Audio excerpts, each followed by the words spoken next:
In the heart of a bustling American city where skyscrapers pierced the sky and luxury cars zoomed past on wide boulevards, there lived a man who defied all expectations. James Carter, at the ripe age of 82, was a multimillionaire who chose to live a life that most would consider ordinary, even austere. His weathered hands and sun-spotted skin told the story of a man who valued hard work and simplicity above all else. James's modest two-bedroom house stood in stark contrast to the opulent mansions that dotted the outskirts of the city. The small, well-tended garden in front burst with colorful blooms, a testament to James's dedication and care. It was here, among the fragrant roses and cheerful daisies, that James found his peace. As the early morning sun peeked over the horizon, James shuffled out onto his porch, a steaming cup of black coffee in hand. His worn flannel shirt and faded jeans hung loosely on his thin frame, a far cry from the tailored suits one might expect a wealthy man to wear. But James had never been one for pretense or showing off. His wealth, carefully hidden from the world, was a secret he guarded closely. "Another beautiful day," James murmured to himself, his voice gravelly from years of laughter and tears. He settled into his favorite rocking chair, the wood creaking softly beneath him, a sound as familiar and comforting as an old friend's voice. As he sipped his coffee, James's mind wandered to the events that had led him to this point in his life. It had been nearly 3 decades since that fateful day when he'd won the lottery, a windfall that had changed his life forever. But unlike so many others who'd come into sudden wealth, James had chosen a different path. The memory of that day was still vivid in his mind. He could recall the trembling of his hands as he'd clutched the winning ticket, the disbelief that had washed over him in waves. But even in that moment of shock and elation, James had known that this money was a responsibility, not just a gift. "I won't let it change me," he'd vowed to himself then, and it was a promise he'd kept all these years. James had always believed that true value lay not in material possessions or outward appearances, but in one's actions and character. It was a philosophy he'd lived by long before the lottery win, instilled in him by his hard-working parents, who'd raised him to appreciate the simple things in life. As he rocked gently, watching the neighborhood come to life around him, James reflected on the choices he'd made. He'd invested wisely, ensuring financial security for himself and his family for generations to come. But he'd also continued to live modestly, finding joy in the small pleasures of life, tending to his garden, losing himself in the pages of a good book, and most importantly, spending time with his beloved daughter Emma and grandson Liam. The thought of Liam brought a bittersweet smile to James's weathered face. His grandson, now a teenager, was the light of his life. Despite the challenges Liam faced with his health, the boy's spirit remained unbreakable, his laughter a balm to James's soul. James's reverie was interrupted by the cheerful chirping of his old flip phone. With a chuckle at his own resistance to modern technology, he fished the device out of his pocket and answered. "Good morning, Dad," Emma's warm voice greeted him. "How are you doing today?" "Just fine, sweetheart," James replied, his voice softening with affection. "Enjoying my coffee in the morning sun? How's our boy doing?" There was a brief pause on the other end of the line, and James felt his heart constrict. He knew all too well what those pauses could mean. "He had a rough night," Emma finally said, her voice tight with worry. "The pain was pretty bad. But you know Liam, he's still smiling this morning, talking about that car show he wants to watch later." James nodded, even though Emma couldn't see him. Liam's resilience never ceased to amaze him. Despite the cruel hand that fate had dealt him with multiple sclerosis, the boy faced each day with a courage that humbled James. "I'll come by later today," James said, his mind already planning the visit. "Maybe we can watch that show together. I might not know much about those fancy cars, but I'm always willing to learn from my expert grandson." Emma's laugh, tinged with gratitude, warmed James's heart. "He'd love that, Dad. You know how much your visits mean to him." As they said their goodbyes, James's gaze fell on the old station wagon parked in his driveway. It had served him well for over a decade, reliable and unassuming, much like James himself. He couldn't help but chuckle at the contrast between his car and the sleek, expensive vehicles Liam loved to watch on TV. Standing up with a slight groan, James made his way back into the house. The interior was as modest as the exterior, comfortable but sparsely furnished, with family photos adorning the walls. Each image told a story of love, laughter, and the unbreakable bonds that tied the Carter family together. James's eyes lingered on a recent photo of Liam, taken at the boy's last birthday celebration. Despite the wheelchair that had become a permanent fixture in his life, Liam's smile was radiant, his eyes sparkling with joy. It was that spirit, that zest for life in the face of adversity, that inspired James every day. As he prepared for his day, James's mind was already working, formulating plans for his visit to Emma and Liam. He knew the power of small gestures, a favorite treat, a new book, or simply his undivided attention in brightening Liam's day. It was in these acts of love and kindness that James found his true purpose, far beyond the numbers in his bank account. Later that morning, as James tended to his beloved garden, his neighbor, Mrs. Thompson, called out a greeting from across the fence. "Good morning, James. Those roses are looking absolutely spectacular this year." James straightened up, wiping his brow with the back of his hand. "Good morning, Helen. Thank you kindly. They do seem to be thriving, don't they?" Mrs. Thompson, a kindly widow in her 70s, had been James's neighbor for over 2 decades. Like many in the neighborhood, she had no idea of James's wealth. To her and others, he was simply the friendly, hard-working man next door who always had a moment for a chat or a helping hand. "I was wondering," Mrs. Thompson continued, a hint of hesitation in her voice, "if you might be able to help me with my vegetable patch this weekend. My arthritis has been acting up something fierce, and I'm afraid I've fallen behind on the weeding." James's face softened with compassion. "Of course, Helen. I'd be more than happy to lend a hand. How about Saturday morning? I can come over after I've finished with my own garden chores." The relief and gratitude on Mrs. Thompson's face were evident. "Oh, James, you're a godsend. Thank you so much. I'll bake you one of my apple pies as a thank you." James waved off her offer with a gentle smile. "No need for that, Helen. Neighbors help neighbors. That's just how it should be." As Mrs. Thompson headed back into her house, James returned to his roses, his heart light. This was the life he had chosen, one of simplicity, kindness, and quiet generosity. The millions sitting in his bank account meant little compared to the joy of helping a neighbor or the smile on his grandson's face. The rest of the morning passed in a peaceful rhythm of gardening and household chores. As lunchtime approached, James prepared a simple meal of soup and sandwiches. Sitting at his small kitchen table, he found his thoughts once again turning to Liam. The boy's fascination with high-end cars had always amused James. While he couldn't quite understand the appeal himself, he loved listening to Liam's excited chatter about horsepower, acceleration, and sleek designs. It was during these animated discussions that Liam seemed to forget about his illness, his eyes shining with the same wonder and enthusiasm as any other teenager.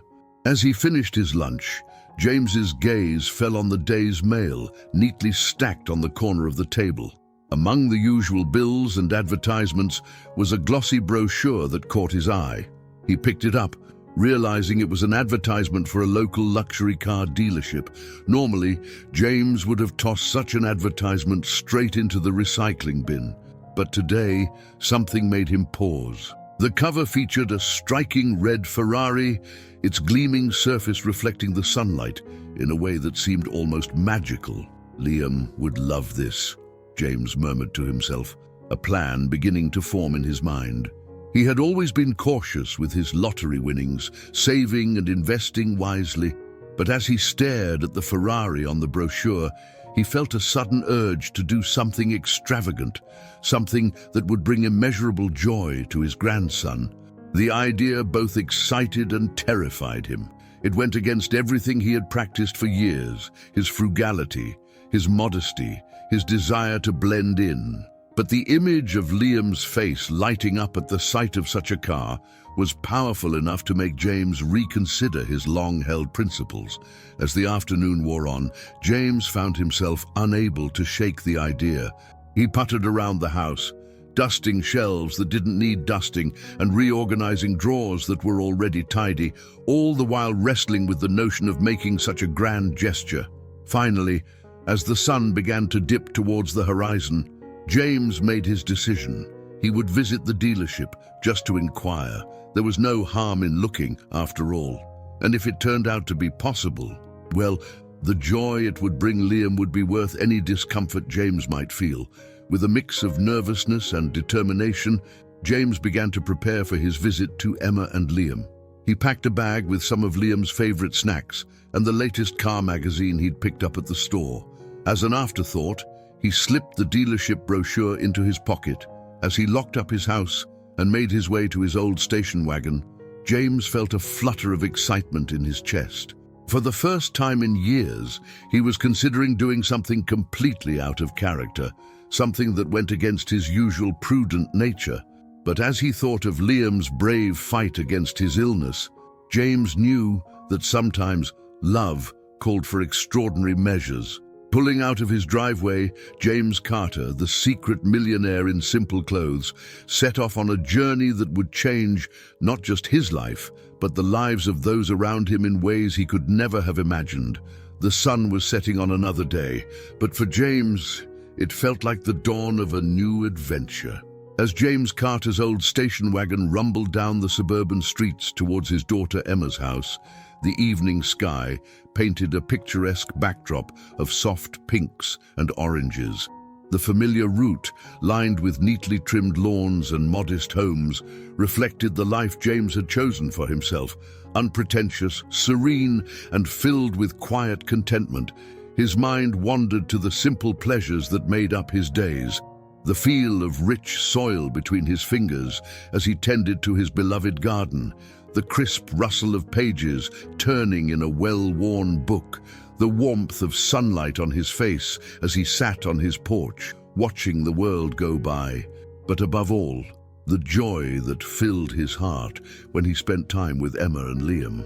As he pulled into Emma's driveway, James couldn't help but smile at the sight of the ramp leading up to the front door, a necessary addition after Liam's condition had worsened. It was a stark reminder of the challenges his grandson faced, but also a symbol of the family's resilience and adaptability.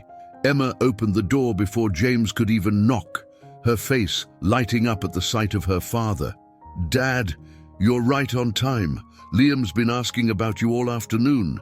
James enveloped his daughter in a warm hug. "How could I stay away when my two favorite people are here?" he said, his eyes twinkling. As they entered the house, the sound of a television drifted from the living room, accompanied by Liam's excited voice. "Mom, is that Grandpa? Tell him to hurry.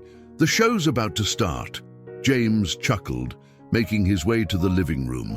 There, in his wheelchair positioned in front of the TV, was Liam. Despite the pallor of his skin and the thinness of his frame, the boy's eyes sparkled with enthusiasm. Grandpa," Liam exclaimed, his face breaking into a wide grin. "You made it! Come on, sit down. They're going to show the new Ferrari model today." James settled into the armchair next to Liam's wheelchair, ruffling the boy's hair affectionately. "Wouldn't miss it for the world, champ. Now, you'll have to explain all the technical stuff to your old grandpa, okay?" As the show began, James found himself swept up in Liam's excitement. The boy's knowledge of cars was impressive, and he eagerly shared facts and trivia about each model showcased. James listened intently, asking questions and marveling at his grandson's passion. "See that, Grandpa?" Liam pointed at the screen, where a sleek red Ferrari was being unveiled. "That's the latest model. It can go from 0 to 60 in just 2.9 seconds. James whistled in amazement. "That's faster than I can get out of bed in the morning," he joked, eliciting a giggle from Liam. As they watched, James couldn't help but notice the wistful look in Liam's eyes. It was a look he'd seen before, a mixture of awe, longing, and the unspoken knowledge that some dreams might remain just out of reach. During a commercial break, Emma brought in a tray of snacks. "I thought you boys might be hungry," she said, setting down a plate of cookies and glasses of milk. "Thanks, Mom," Liam said, reaching for a cookie. "Grandpa, did you know that the first Ferrari was built in 1947? But Enzo Ferrari had been involved in racing for much longer before that."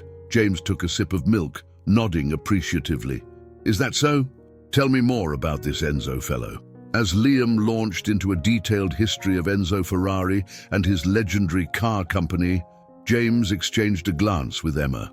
Her eyes held a mixture of love and concern, the look of a mother who delighted in her child's passions but worried about the future.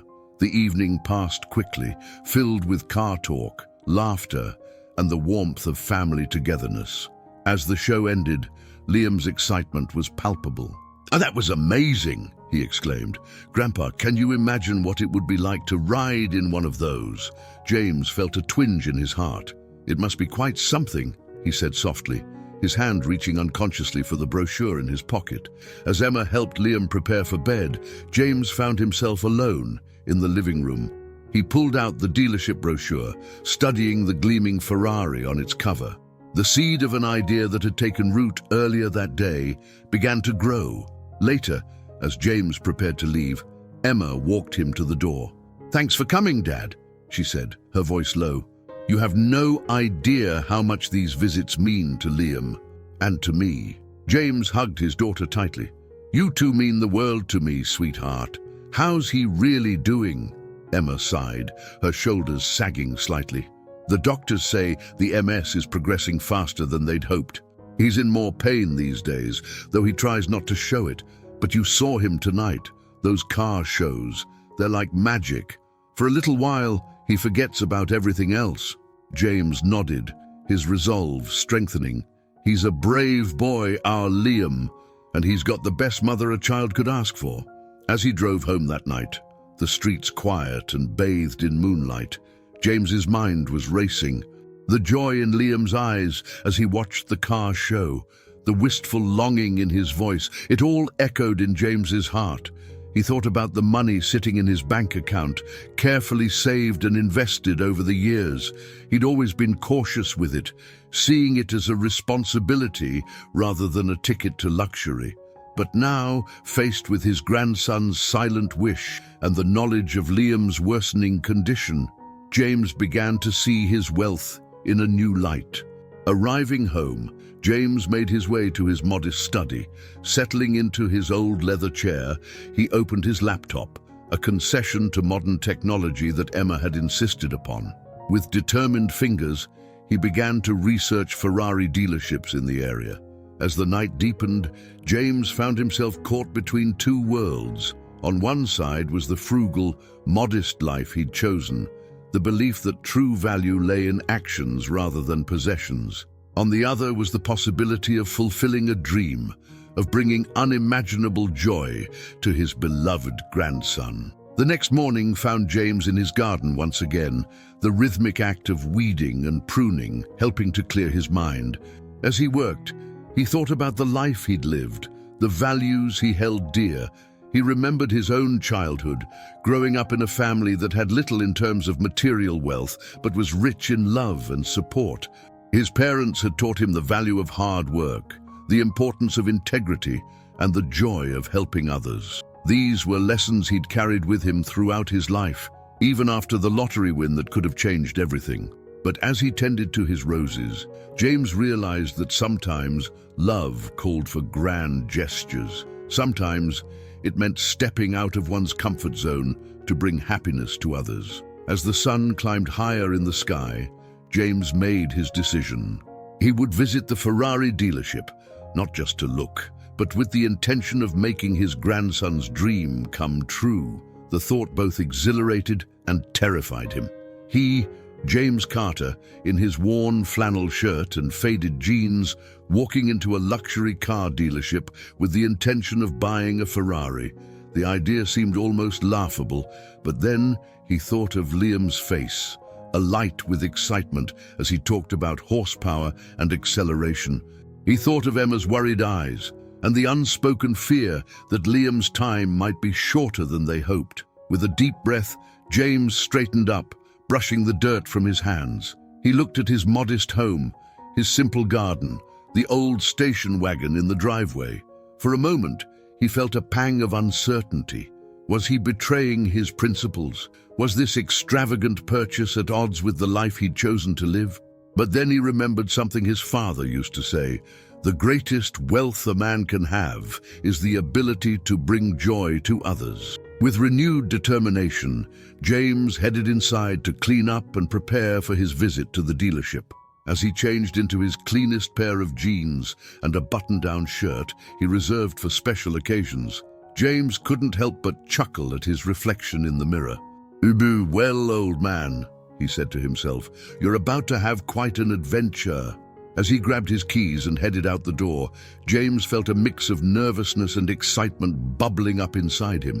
He was stepping out of his comfort zone, venturing into a world of luxury and extravagance that he'd deliberately avoided for years. But as he started his trusty old station wagon, James knew in his heart that he was making the right decision.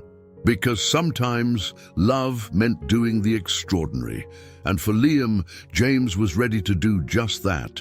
With a deep breath and a silent prayer, James Carter, the modest millionaire, set off on a journey that would change not just his life, but the lives of many others in ways he could never have imagined. The Ferrari dealership awaited, and with it, the chance to make a young boy's dream come true. As James Carter's old station wagon made its way through the bustling city streets towards the Ferrari dealership, his mind drifted back to that fateful day nearly 3 decades ago when his life had changed forever. The memory was as vivid as if it had happened yesterday, etched into his consciousness by the sheer magnitude of its impact. It had been a crisp autumn morning, much like any other. James, then in his early 50s, had stopped at his local convenience store on his way to work at the factory, where he'd been employed for over 2 decades. On a whim, he'd purchased a lottery ticket, something he did occasionally without much thought or expectation. That evening, as James sat in his small living room, absently watching the nightly news, the lottery numbers were announced. With mild curiosity, he pulled out the crumpled ticket from his pocket and began to check the numbers. One number matched, then another and another. James's heart began to race as he realized that every single number on his ticket matched those being displayed on the screen. His hands trembled as he double-checked, triple-checked the numbers, scarcely daring to believe what he was seeing. "I've won," he whispered to the empty room, his voice barely audible. My God, I've won." The next few days passed in a blur of disbelief, excitement, and overwhelming anxiety. James found himself thrust into a world he'd never imagined, one of wealth managers, financial advisors, and sudden, intense media scrutiny. As the reality of his $140 million win sank in, James faced a decision that would define the rest of his life: how to handle this unexpected windfall. Many in his position might have immediately quit their jobs, bought mansions and sports cars, indulged in luxuries they'd only dreamed of before. But James, shaped by years of modest living and the values instilled in him by his parents, took a different approach. After the initial shock wore off, James sat down at his kitchen table, a notepad in front of him, and began to plan. He thought about his daughter Emma, then a college student with dreams of becoming a teacher. He thought about his community, the struggles many of his neighbors faced, and the good that could be done with this money. Most of all, he thought about the kind of person he wanted to be, lottery win or not. After careful consideration and many long discussions with financial advisors, James made a series of decisions that would guide his life post-win. He would continue to live modestly, resisting the urge to flaunt his newfound wealth. A significant portion of the money would be invested wisely to ensure long-term financial security for himself and his family. He would establish a secret charitable foundation to help those in need, focusing on education and healthcare initiatives. He would continue to work at the factory, at least for a few more years, to maintain a sense of normalcy and purpose. As James implemented these decisions, he found himself facing unexpected challenges. Friends and distant relatives suddenly appeared, many with sob stories and requests for money. The media, hungry for a rags-to-riches story, hounded him for interviews and photo opportunities. Through it all, James remained steadfast in his commitment to living a life of integrity and simplicity. He politely but firmly declined most requests for handouts, instead directing those truly in need to local charities, many of which he anonymously supported. He avoided the spotlight, turning down interview requests and keeping his win as private as possible. At work, James continued to clock in each day, much to the surprise and curiosity of his co-workers. When asked why he still worked despite his millions, he would simply shrug and say, "A man needs purpose, and I find mine here." As the years passed, James's quiet generosity began to make a difference in ways both big and small. Through his foundation, scholarships were established for underprivileged students. A new wing was added to the local hospital, and numerous families received help during times of crisis, all without knowing the source of their good fortune. Emma, with her father's support, finished her education and became a dedicated teacher, never forgetting the value of hard work, despite the family's hidden wealth. When she married and had Liam, James felt his heart expand with a love he hadn't known was possible. Now, as he navigated the city streets towards the Ferrari dealership, James reflected on the path his life had taken since that lottery win.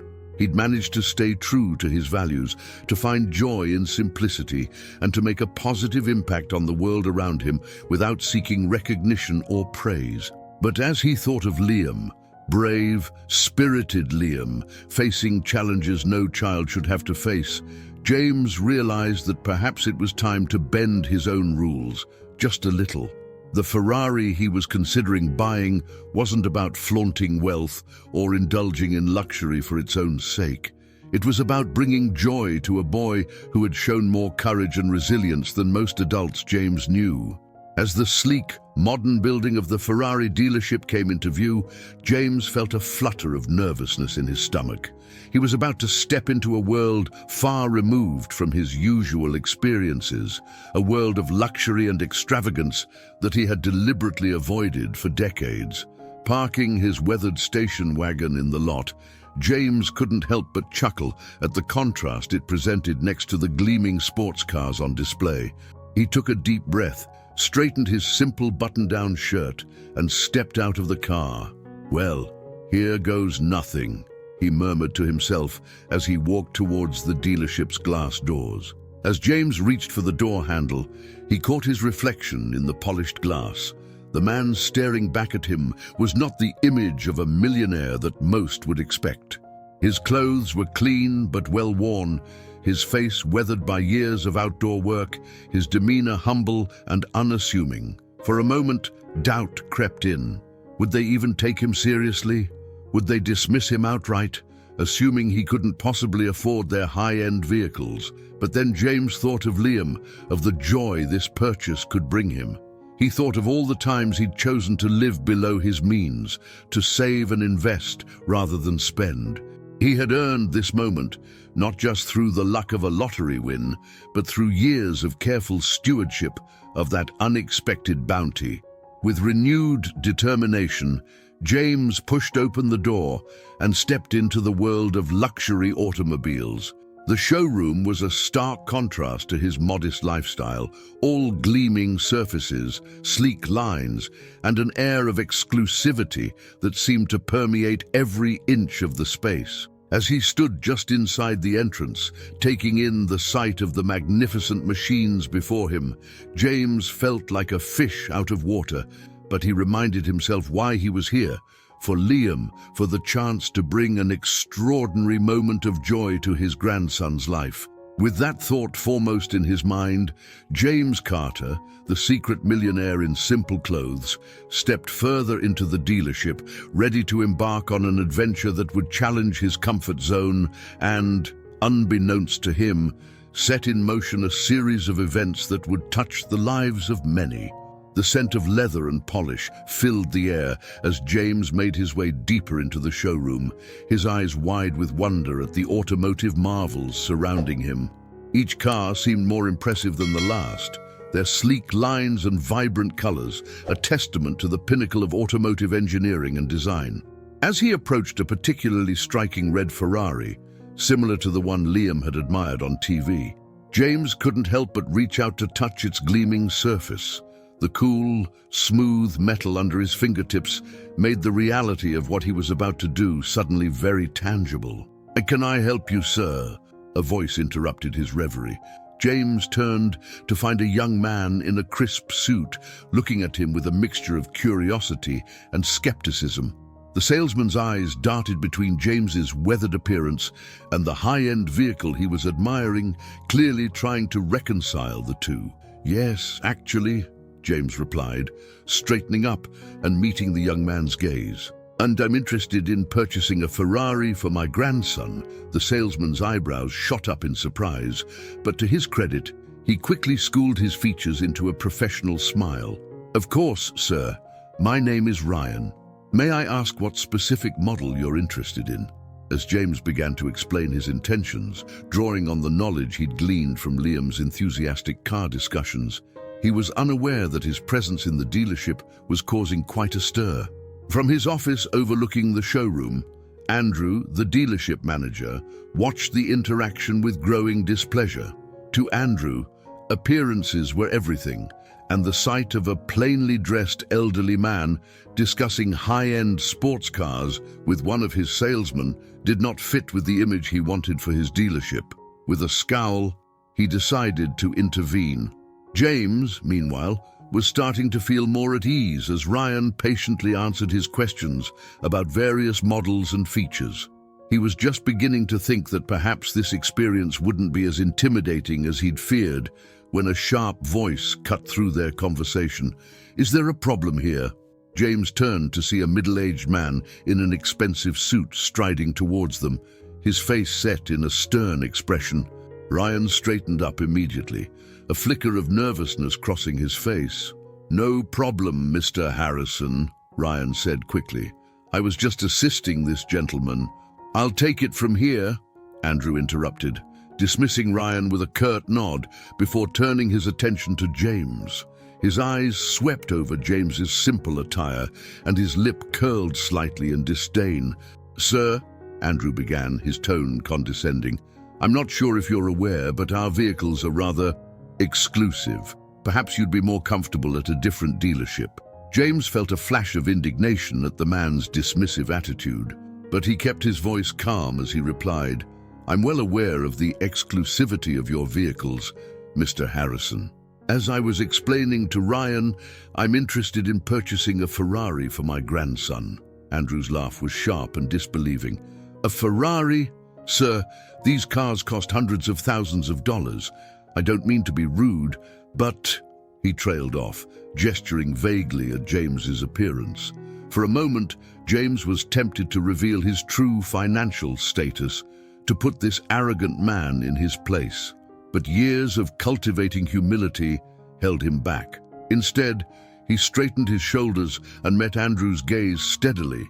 "Mr. Harrison," he said, his voice firm, "I understand your skepticism, but I assure you, I am fully capable of purchasing one of your vehicles. Now, if you're not interested in making a sale today, I'm sure I can find another dealership that would be happy to have my business." Andrew's face flushed red, a mix of embarrassment and anger. The idea that he might be turning away a legitimate sale clearly didn't sit well with him, but his prejudice was equally apparent. "Sir," Andrew said, his voice strained with forced politeness, "I think there's been a misunderstanding. Perhaps if you could provide some proof of your ability to make such a purchase, we could continue this conversation." James felt his patience wearing thin. This was not how he had envisioned this experience, and the manager's rudeness was a stark reminder of why he had chosen to live modestly all these years. Wealth, he realized, often brought out the worst in people, both those who had it and those who assumed others didn't. As he opened his mouth to respond, possibly to tell Andrew exactly what he thought of his behavior, a new voice entered the conversation. What seems to be the issue here, gentlemen?" All three men turned to see an elegant woman approaching, her presence commanding immediate respect. James noticed Andrew's demeanor change instantly, his arrogant posture giving way to something almost subservient. "Mrs. Woodward," Andrew said, his voice suddenly oozing charm, "I was just explaining to this a gentleman that our vehicles might not be quite what he's looking for." The woman, whom James assumed must be the owner given Andrew's reaction, turned her piercing gaze to James. But unlike Andrew's dismissive look, her eyes were sharp and assessing, seeming to look beyond his modest appearance. "And what exactly are you looking for, Mr.?" she asked, her voice kind but authoritative.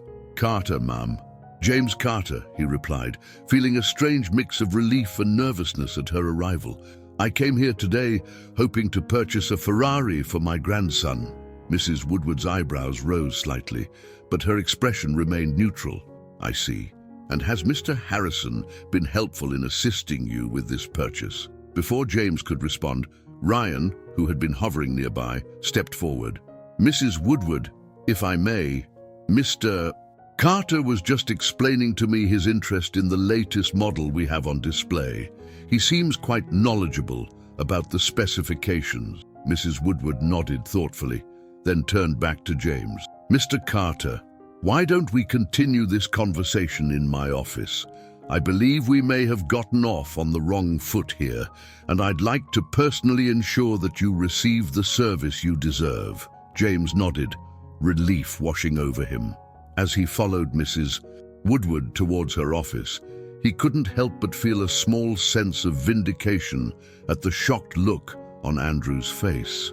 As they walked, James's mind raced. He hadn't expected his visit to the dealership to become quite so complicated, but he reminded himself why he was here, for Liam. With that thought bolstering his resolve, he prepared himself to share his story, hoping that in doing so, he might not only fulfill his grandson's dream, but also teach a valuable lesson about judging others based on appearances. Little did James know that this encounter was about to set in motion a chain of events that would change not just his life, but the lives of everyone in that dealership, in ways none of them could have anticipated. As James followed Mrs. Woodward into her office, he couldn't help but feel a mix of emotions. The plush carpeting muffled their footsteps, and the walls were adorned with framed photographs of sleek Ferraris and smiling customers. It was a world far removed from his modest home and simple lifestyle. Yet here he was, about to potentially make one of the largest purchases of his life. Mrs. Woodward gestured for James to take a seat in a comfortable leather chair across from her desk. As she settled into her own chair, she fixed James with a kind but scrutinizing gaze. "Now, Mr. Carter," she began, her voice warm but professional, "why don't you tell me a bit more about your interest in our vehicles? I must admit, it's not every day we have someone come in looking to purchase a Ferrari for their grandson." James took a deep breath, his weathered hands clasped in his lap. He realized that this was his chance to explain, to make Mrs. Woodward understand why this purchase meant so much to him. "Mrs. Woodward," he started, his voice steady despite his nervousness, "I know I might not look like your typical customer. Truth is, I've lived a simple life by choice for many years now. But my grandson, Liam, he's the light of my life, and he's facing challenges no child should have to face." Mrs. Woodward leaned forward slightly, her interest piqued. "Go on, Mr. Carter. What sort of challenges?" James felt a lump form in his throat, but he pressed on. "Liam has multiple sclerosis. He was diagnosed when he was just 8 years old. The doctors, they say his condition is progressing faster than they'd hoped." He paused, collecting himself before continuing. But despite everything, Liam's spirit remains unbroken. He has this passion for cars, especially Ferraris. You should see his eyes light up when he talks about them or watches them on TV. It's like, for a moment, he forgets about the pain and the limitations his condition imposes on him. Mrs. Woodward's expression softened, a look of genuine empathy crossing her face. I see. And you want to make his dream of experiencing a Ferrari come true? James nodded, a small smile tugging at the corners of his mouth. Exactly. I know it might seem extravagant, but if I can bring that kind of joy to Liam, even for a short while, well, that's worth more than any amount of money to me.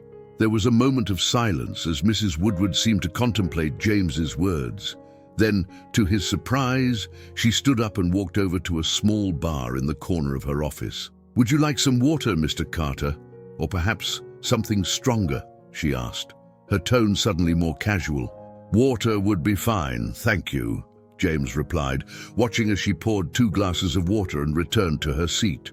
As she handed him a glass, Mrs. Woodward's demeanor changed subtly.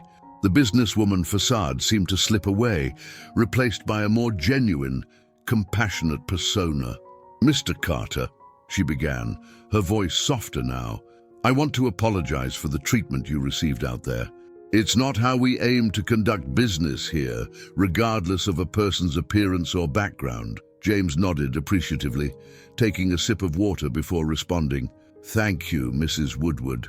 I understand that my appearance might have been misleading. I've chosen to live modestly despite having the means for more." Mrs. Woodward's eyebrows raised slightly at this, but she didn't interrupt. "You see," James continued, feeling more at ease, "many years ago, I won a substantial amount in the lottery, but instead of letting it change who I was, I decided to live simply and use the money wisely. I've been fortunate enough to help others quietly over the years, but this is different. This is for Liam." As James spoke, he could see a mix of surprise and respect dawning on Mrs. Woodward's face. She leaned back in her chair, regarding him with newfound interest. "Mr. Carter, your story is quite remarkable. Not many would make the choices you have in the face of such wealth. But tell me, why a Ferrari specifically? Surely there are other ways to bring joy to your grandson." James smiled, a fond look in his eyes as he thought of Liam. "You're right, there are, but Liam, he's always been fascinated by Ferraris. He can recite facts and figures about every model. When he watches them on TV, it's like he's transported to another world, one where his illness doesn't exist. I want to make that world real for him, even if just for a little while." Mrs. Woodward nodded slowly, a thoughtful expression on her face. "I see. And have you considered which model you're interested in?" James pulled out the brochure he'd brought with him, pointing to the sleek red Ferrari on the cover. "This one caught my eye. It's similar to a model Liam was excited about recently, but honestly, I'm open to suggestions. I want it to be perfect for him." As they began to discuss the various models and features, James found himself relaxing. Mrs. Woodward was knowledgeable and patient, explaining the intricacies of each car in terms he could understand. She seemed genuinely invested in helping him find the perfect vehicle for Liam. As their conversation progressed, James felt a growing sense of excitement. This wasn't just about buying a car anymore, it was about creating a memory that would last a lifetime. He could already imagine Liam's face lighting up at the sight of the Ferrari, the joy in his grandson's eyes as they took it for a spin together. However, as they delved deeper into the specifics of the purchase, a new concern began to gnaw at James. He'd lived so long under the radar, keeping his wealth a secret from nearly everyone. How would he explain this sudden, extravagant purchase to his family, to his neighbors? "Mrs. Woodward," he said, interrupting a detailed explanation of the car's engine specifications, "I have a rather unusual request. Is there any way we could keep this purchase discreet?" Mrs. Woodward looked at him curiously. "Discreet? In what way, Mr. Carter?" James sighed, trying to find the right words. You see, very few people know about my financial situation. I've worked hard to maintain a normal life, to avoid the complications that often come with wealth. I want to surprise Liam with this car, but I don't want it to change how people see me or my family. Understanding dawned on Mrs. Woodward's face. Ah, I see. Well, Mr. Carter, customer confidentiality is something we take very seriously here. I'm sure we can arrange for a discreet delivery and payment process. Perhaps we could even discuss ways to temporarily store the vehicle until you're ready to reveal it to your grandson. Relief washed over James. That would be perfect, thank you. As they continued to iron out the details, James felt a mix of excitement and nervousness building within him. This purchase was so far outside his usual behavior, yet it felt undeniably right. For Liam, he was willing to step out of his comfort zone to do something extraordinary. Little did James know that his act of love was about to set in motion a series of events that would not only bring joy to his grandson, but also touch the lives of many others in unexpected ways. As he and Mrs. Woodward shook hands, finalizing the details of the purchase, James couldn't shake the feeling that this was more than just buying a car. It was the beginning of something much bigger. As he prepared to leave the office, Mrs. Woodward's voice stopped him. Mr. Carter, I want you to know that your story, your dedication to your grandson, it's truly inspiring. I have a feeling this Ferrari is going to bring more than just joy to Liam. It's going to create a ripple effect of kindness and generosity. James smiled, touched by her words. Thank you, Mrs. Woodward. I certainly hope so. As he walked out of the dealership, the weight of the decision he'd just made settled on James's shoulders, but it was a weight he was glad to bear, knowing the happiness it would bring to Liam. He climbed into his old station wagon, the contrast between it and the gleaming Ferraris in the showroom more stark than ever. Driving home, James's mind raced with plans and possibilities. How would he present this gift to Liam? How would he explain it to Emma? And what unforeseen consequences might this decision have?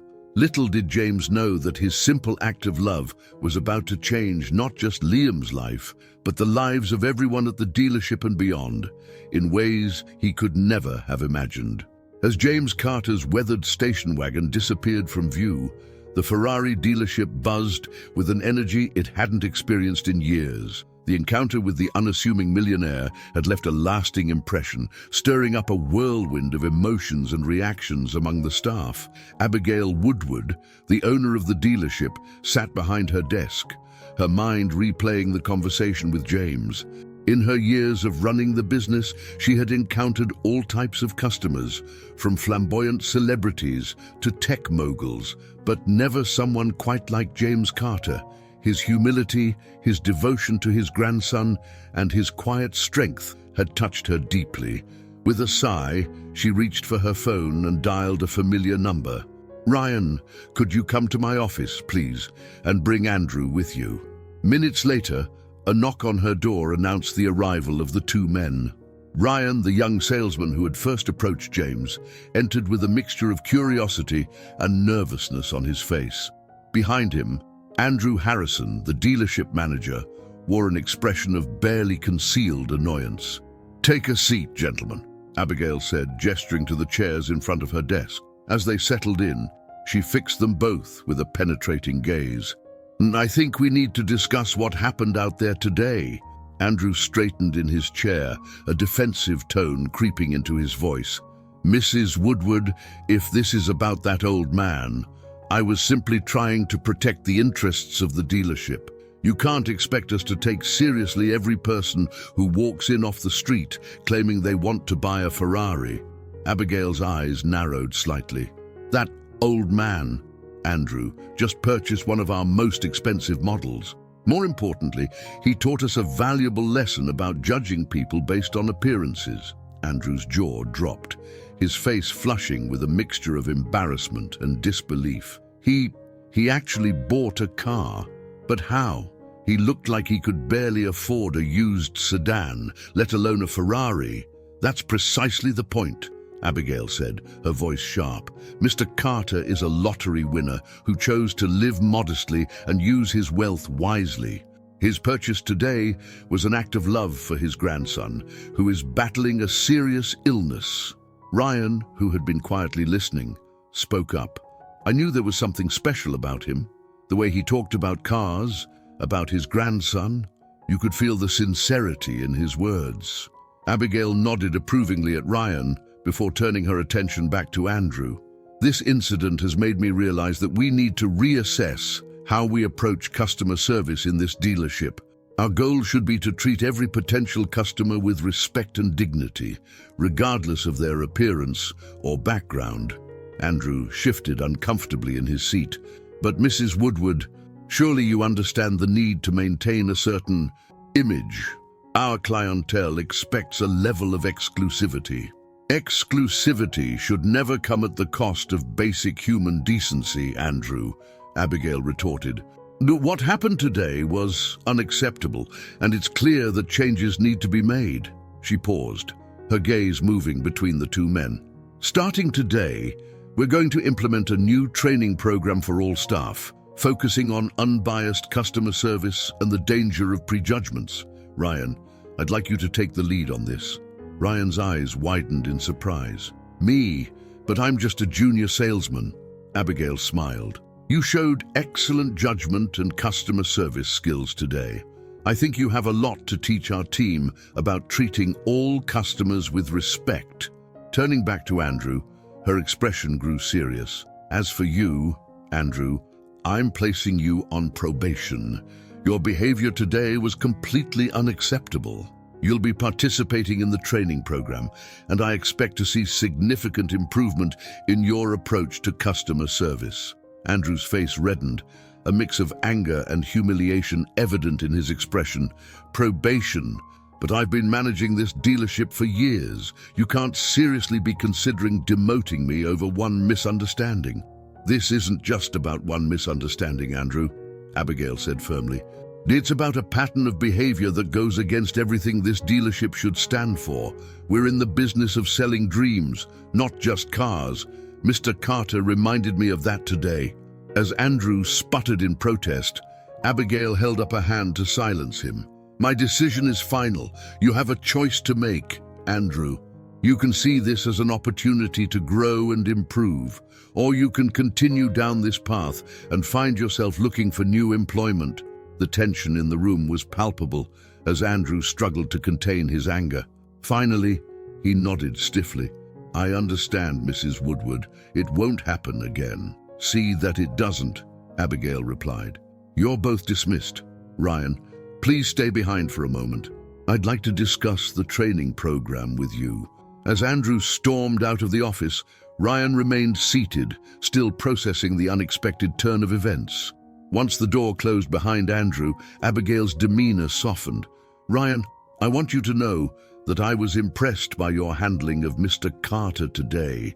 You showed the kind of empathy and customer service that I want to be the hallmark of this dealership. Ryan smiled, a mix of pride and humility in his expression.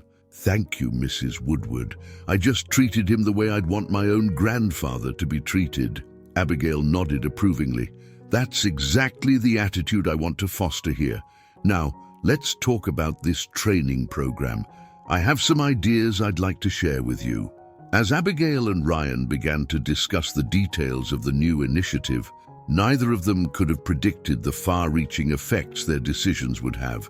The ripple effect of James Carter's visit was only just beginning, setting in motion a chain of events that would transform not just the dealership, but the lives of everyone involved. Outside the office, Andrew leaned against the wall, his mind reeling from the confrontation. His position, his reputation, everything he'd worked for was suddenly on shaky ground. As he watched Ryan and Abigail through the glass walls of the office, deep in conversation, a mix of resentment and determination settled in his chest. He straightened his tie, a hardened resolve forming in his eyes. If changes were coming to the dealership, he would make sure he came out on top, one way or another. Little did he know that his actions in the coming days would have consequences far beyond anything he could imagine. intertwining his fate with that of James Carter and his grandson in ways none of them could foresee. As the day drew to a close, the Ferrari dealership hummed with an undercurrent of change. The story of James Carter, the unassuming millionaire with a heart of gold, had begun to spread among the staff, sparking conversations and reflections on prejudice, kindness, and the true meaning of luxury. Meanwhile, across town, James Carter sat in his modest living room, the weight of the day's events settling on his shoulders. The Ferrari brochure lay on the coffee table before him, a tangible reminder of the extraordinary step he'd taken. As he contemplated how to break the news to Emma and surprise Liam, he couldn't shake the feeling that this purchase was more than just a gift for his grandson. Somehow, he sensed it was the beginning of a journey that would change not just his family's life, but the lives of many others. As night fell, the city settled into its rhythm, unaware of the transformative events set in motion by one man's act of love. The stage was set for a story of compassion, redemption, and the unexpected ways in which lives can intersect and change each other forever. The morning after James Carter's visit to the Ferrari dealership dawned bright and clear, but the atmosphere inside the showroom was anything but. The events of the previous day had sent shockwaves through the staff, and an air of uncertainty hung over the gleaming cars and polished floors. Ryan arrived early, his mind buzzing with ideas for the new training program. As he walked through the showroom, he noticed small groups of employees huddled together, their voices low as they discussed the rumors that had spread like wildfire overnight. "Did you hear about the old guy who bought a Ferrari? I heard Mrs. Woodward put Andrew on probation. They say Ryan's getting a promotion."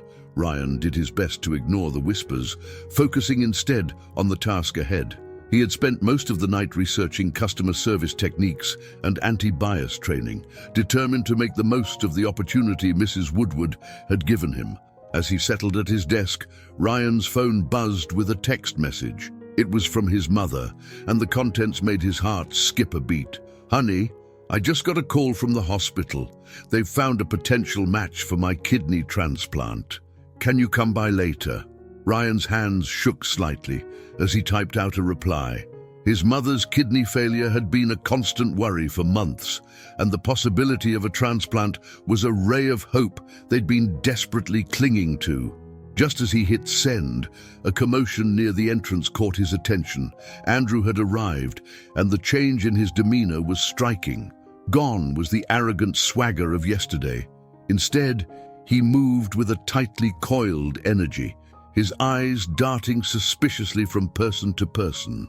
As Andrew approached, Ryan steeled himself for a confrontation, but to his surprise, Andrew merely nodded curtly before heading to his office, slamming the door behind him. Meanwhile, across town, James Carter was facing a dilemma of his own. He sat at his kitchen table, staring at the phone in front of him. He needed to call Emma to start the process of revealing his surprise to Liam, but how could he explain the extravagant purchase without revealing the secret he'd kept for so long? With a deep breath, James picked up the phone and dialed his daughter's number. "Dad, is everything okay?" Emma's voice was tinged with concern. It wasn't like her father to call so early in the morning. "Everything's fine, sweetheart," James reassured her. "I was just wondering, how's Liam doing today?" There was a pause on the other end of the line. "He had a rough night," Emma finally said, her voice tight with emotion. "The pain was pretty bad. We're thinking of taking him to the hospital later for a checkup." James felt his heart constrict. "I'm so sorry to hear that, Emma. Listen, I have an idea that might cheer him up. Could I come by later today? I have a surprise for him." "A surprise?" Emma sounded intrigued despite her worry. "What kind of surprise?" James chuckled softly. Now, if I told you, it wouldn't be a surprise, would it? Just trust me on this one, okay?" After agreeing on a time for James to visit, they said their goodbyes. As James hung up the phone, he felt a mix of excitement and apprehension. How would Liam react to the Ferrari? And more importantly, how would Emma react when she realized the extent of her father's hidden wealth? Back at the dealership, Abigail Woodward was facing challenges of her own. She sat in her office, reviewing the latest sales figures with a frown. The economic downturn had hit the luxury car market hard, and the dealership was feeling the pinch. A knock on her door interrupted her thoughts. "Come in," she called. Ryan entered, a folder tucked under his arm. "Mrs. Woodward, I've put together some initial ideas for the training program. I was hoping we could go over them." Abigail smiled, gesturing for him to take a seat. "Of course, Ryan. I'm eager to hear what you've come up with." As Ryan began to outline his proposals, Abigail found herself impressed by the young man's enthusiasm and insight. His ideas were fresh and innovative, focusing not just on sales techniques, but on building genuine connections with customers. "This is excellent work, Ryan," Abigail said as he finished his presentation. "I think this program could really make a difference in how we operate." Ryan beamed with pride, but there was a flicker of something else in his eyes, a hint of distraction or worry. Abigail leaned forward, her voice softening. "Is everything all right, Ryan? You seem a bit preoccupied." Ryan hesitated for a moment before deciding to confide in his boss. "It's my mother," he explained. "She's been waiting for a kidney transplant, and we just got news that they might have found a match. It's great news, but it's also scary." Abigail finished for him, understanding in her eyes. "Ryan, family comes first. If you need time off to be with your mother, just say the word." Gratitude washed over Ryan's face. "Thank you, Mrs. Woodward. That means a lot." As Ryan left the office, Abigail found herself reflecting on the events of the past 24 hours. James Carter's visit had set off a chain reaction, bringing to light issues and opportunities she hadn't even realized existed within her dealership. She picked up a framed photo from her desk, a picture of her late husband standing proudly in front of their first Ferrari showroom. Oh, Robert," she murmured, "I think it's time we remembered why we got into this business in the first place." With renewed determination, Abigail began to sketch out plans for a new initiative. The dealership wouldn't just sell luxury cars, it would become a force for positive change in the community. As the day progressed, the ripples of change continued to spread. In his office, Andrew seethed with resentment, plotting ways to regain his standing and undermine Ryan's new position. In the showroom, salespeople debated the merits of the upcoming changes, some excited, others skeptical. And across town, James Carter prepared to reveal a secret that would change his family's life forever. Little did any of them know that their lives were about to intersect in ways they could never have imagined. The stage was set for a story of transformation, redemption, and the extraordinary power of a single act of kindness. As the sun began to set, casting long shadows across the city, each player in this unfolding drama faced their own challenges and hopes. James Carter steeled himself for the revelation to come. Ryan anxiously awaited news about his mother's transplant. Abigail Woodward dreamed of a dealership that could make a real difference in people's lives. And in a hospital bed across town, young Liam Carter drifted in and out of sleep, unaware that his life was about to change in ways he could never have imagined. The wheels of fate were in motion, driven by the simple desire of a grandfather to bring joy to his grandson. The Ferrari that James Carter had purchased was more than just a car. It was a catalyst for change, a symbol of hope, and the beginning of an extraordinary journey that would touch the lives of many. As night fell over the city, the story of James Carter, the Ferrari, and the lives it would transform was just beginning to unfold. As the sun dipped below the horizon, casting a warm glow over the city, James Carter found himself standing on the doorstep of his daughter's home. His heart raced with a mixture of excitement and apprehension. In one hand, he clutched a small gift bag containing a toy Ferrari, a prelude to the real surprise. In his other hand, he held a folder containing documents that would change everything. James took a deep breath, steeling himself for what was to come. He rang the doorbell, the sound echoing through the house. Moments later, the door swung open, revealing Emma's tired but smiling face. "Dad," she said warmly, embracing him. "Come in. Liam's been asking about you all day." As James stepped into the familiar warmth of his daughter's home, he couldn't help but notice the subtle signs of strain. Emma's smile, though genuine, was tinged with worry.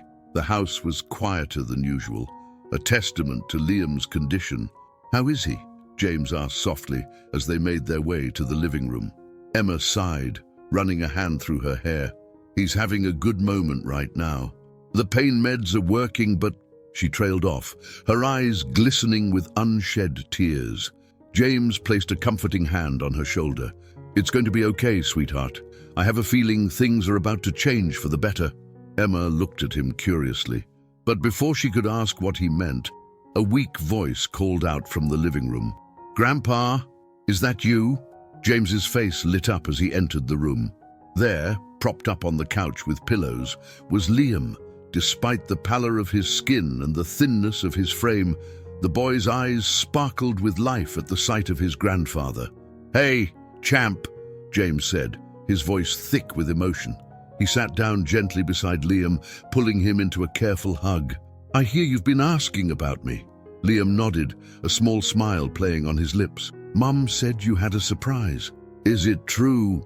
James chuckled, reaching for the gift bag. "Well, I might have a little something for you. But first, how about you tell me about the latest Ferrari model you've been researching?" As Liam launched into an enthusiastic, if slightly breathless, explanation of horsepower and aerodynamics, James marveled at his grandson's resilience. Even in the face of such adversity, Liam's passion for life and for his beloved cars remained undiminished. When Liam paused to catch his breath, James seized the moment. "You know, Liam, your knowledge of these cars is incredible. I think you might be ready for this." With a flourish, James presented the gift bag. Liam's eyes widened as he reached inside, pulling out a meticulously detailed model of a Ferrari, the same model James had purchased at the dealership. "Wow, Grandpa, this is amazing," Liam exclaimed, his fingers tracing the contours of the toy car. "It's just like the one we saw on TV the other day." James smiled, his eyes meeting Emma's over Liam's head. She looked touched by the gift, but there was confusion in her gaze. She knew her father's modest means, or at least what she thought she knew. "Liam, Emma," James began, his voice steady despite his nerves. "There's something I need to tell you both, something I should have told you a long time ago." Emma sat down, her brow furrowed with concern. "Dad, what is it?" James took a deep breath, reaching for the folder he had brought. "Many years ago, before you were born, Emma, I won the lottery. A substantial amount." The room fell silent. Emma's jaw dropped, while Liam looked between his mother and grandfather with wide eyes. But we've always lived so modestly," Emma stammered. "All these years, you never said anything." James nodded, a hint of sadness in his eyes. "I made a choice back then. I didn't want the money to change who I was or how people saw me. I invested most of it, lived simply, and tried to help others quietly." He opened the folder, revealing bank statements and investment portfolios. Emma's eyes widened as she saw the figures. "Dad, this is millions," she whispered, her voice trembling. James reached out, taking her hand. "I know this is a shock, sweetheart. I'm sorry for keeping it from you for so long. But now, with Liam's condition, I realized it was time to use this blessing to make a real difference." He turned to Liam, who had been listening intently, his young mind trying to grasp the magnitude of what was being revealed. "Liam," James said, his voice soft but filled with emotion, "that model car isn't just a toy. It's a promise. Because yesterday I went to a Ferrari dealership and bought you the real thing." The room erupted in a cacophony of reactions. Liam's face lit up with a joy so pure it brought tears to James's eyes. Emma gasped, her hand flying to her mouth in shock. "A real Ferrari, for me?" Liam's voice was filled with wonder and disbelief. James nodded, smiling through the tears that had begun to form. "Yes, champ, and not just that. I want to use this money to make sure you get the best medical care possible, to fund research into MS." to make sure you and your mum never have to worry about anything ever again." Emma, overwhelmed, pulled her father into a tight embrace. "Oh, Dad," she sobbed, years of stress and worry finally finding release. "I don't know what to say." As the family clung to each other, awash in a sea of emotions, none of them could have known the far-reaching consequences of this revelation. In that moment, their world had shifted on its axis, opening up new possibilities and hope for the future. But beyond the walls of their home, the ripples of James's decision continued to spread. At the Ferrari dealership, Ryan received news that would change his life forever. Abigail Woodward put the finishing touches on a plan that would transform her business. And in his darkened office, Andrew nursed his wounded pride, unaware that his actions in the coming days would set in motion events that would intersect with the Carter family in ways none of them could have predicted.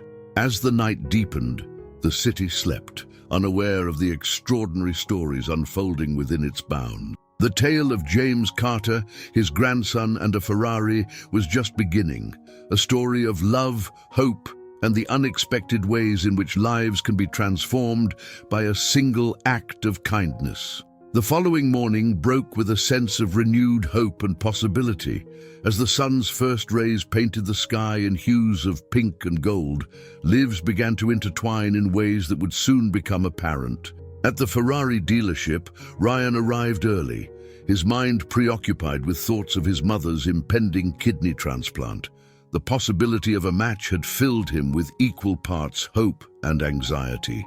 As he unlocked the showroom doors, his phone buzzed with a message from the hospital. His heart raced as he read the contents. "Good news, Mr. Johnson. The donor kidney is a match. We'd like to schedule the transplant for next week. Please call us to discuss details."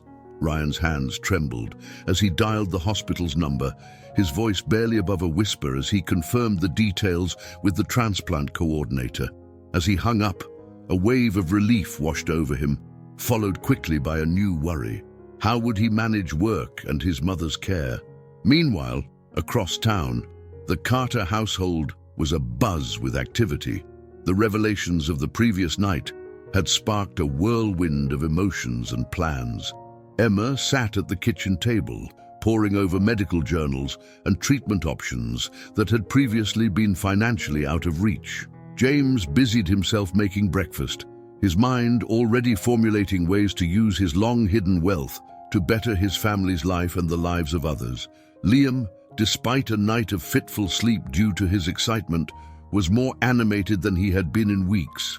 From his bed, he chattered endlessly about Ferraris, his eyes shining with a light that had been dimmed by months of pain and uncertainty.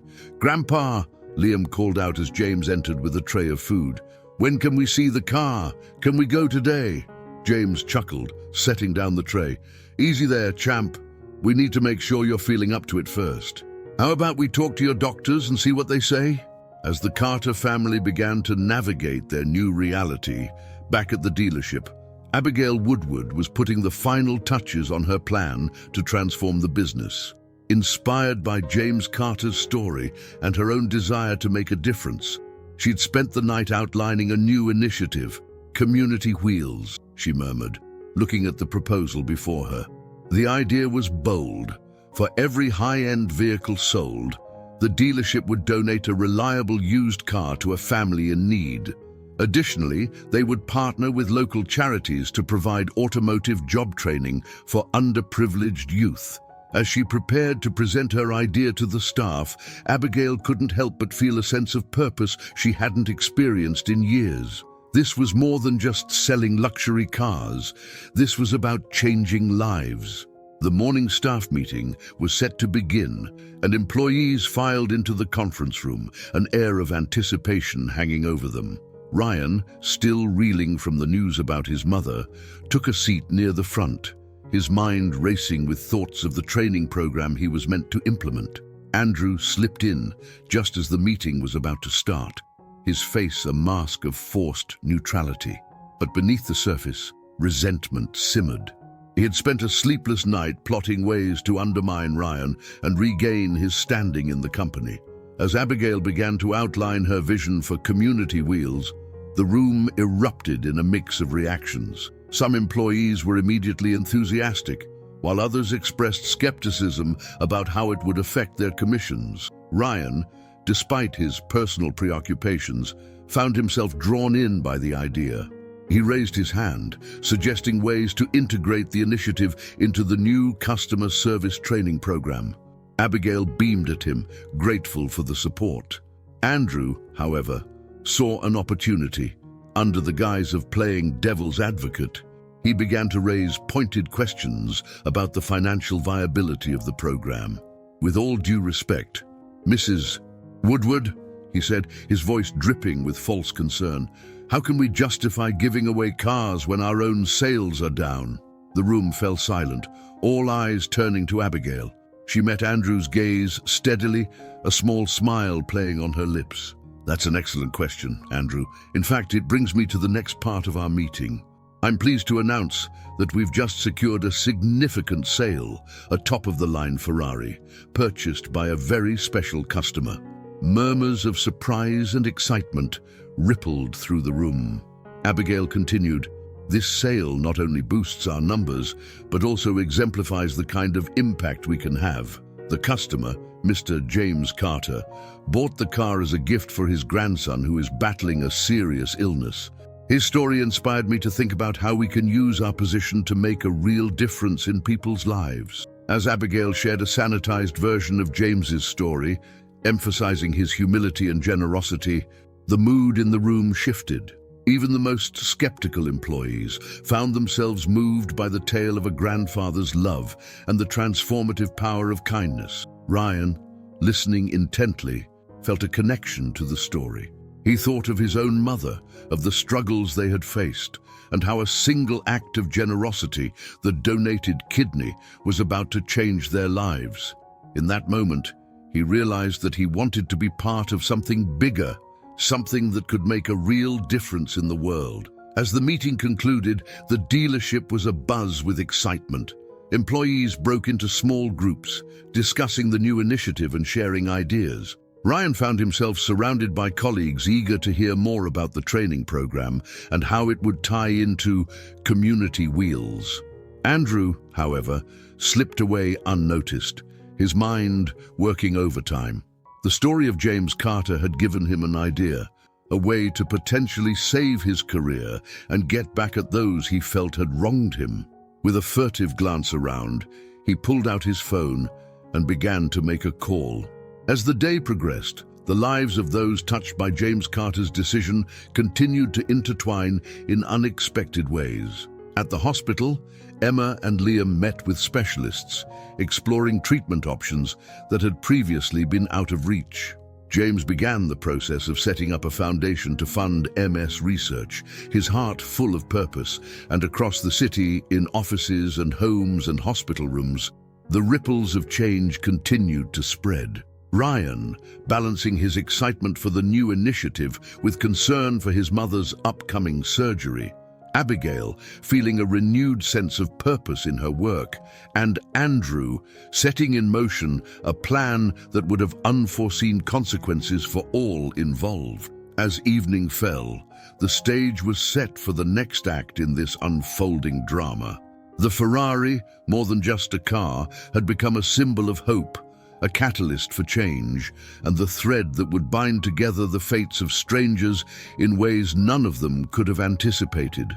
The city settled into the quiet of night, unaware of the extraordinary stories unfolding within its bounds. Tomorrow would bring new challenges, new hopes, and the next chapter in a tale that was quickly becoming legend. The following day dawned with a palpable sense of anticipation. At the Carter household, Liam woke early, his excitement overshadowing the constant pain he'd grown accustomed to. Today was the day he would finally see his Ferrari, a dream he'd never dared to imagine coming true. James arrived just after breakfast, his weathered face alight with the joy of a man about to fulfill his grandson's greatest wish. Emma watched from the doorway, her eyes misty with a mixture of gratitude and lingering disbelief at their newfound circumstances. "Ready for your surprise, champ?"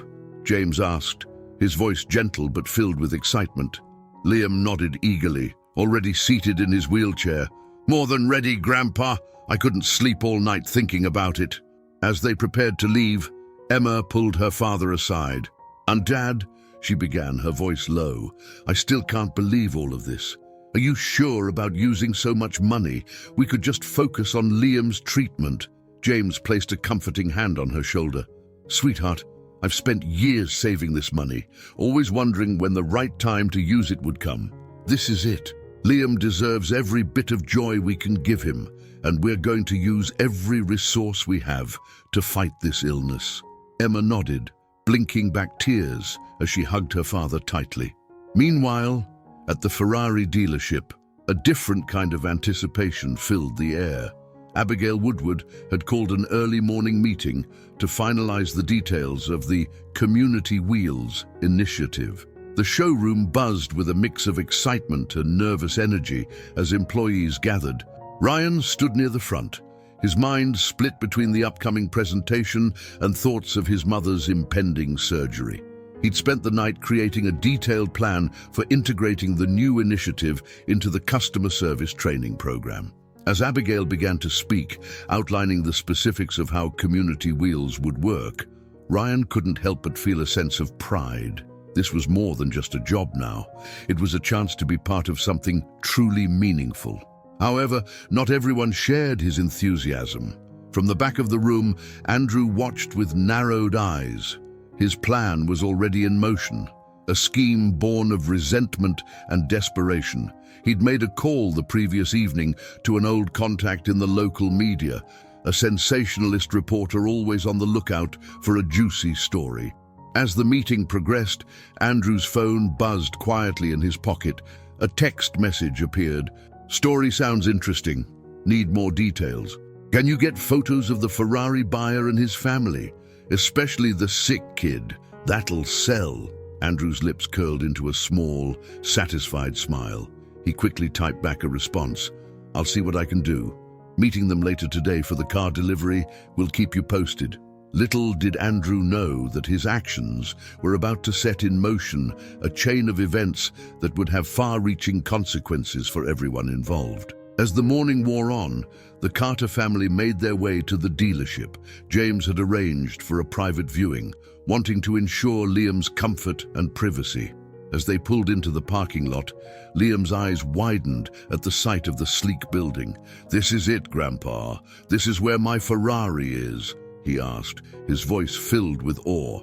James chuckled, helping Emma get Liam's wheelchair out of the car. "That's right, champ. Are you ready to see your dream come true?" As they entered the showroom, they were greeted by Abigail and Ryan. Abigail's warm smile faltered slightly as she took in Liam's frail appearance, but she quickly recovered, her voice filled with genuine warmth. "Welcome, Mr. Carter, and you must be Liam. We've been so excited to meet you." Ryan stepped forward, kneeling down to Liam's eye level. "Hey there, Liam. I hear you're quite the car expert. Think you can teach me a thing or two about Ferraris?" Liam's face lit up, and he immediately launched into an enthusiastic explanation of his favorite models. As Ryan listened attentively, Abigail drew James and Emma aside. "We've prepared a special area for the unveiling," she explained in a low voice. "No, we want to make this as comfortable and memorable for Liam as possible." As they made their way to a curtained-off section of the showroom, none of them noticed Andrew lurking in the background, his phone at the ready to capture every moment. The air was thick with anticipation as they gathered around the veiled car. Abigail looked to James, who nodded, and then she turned to Liam. "Liam, would you like to do the honors?"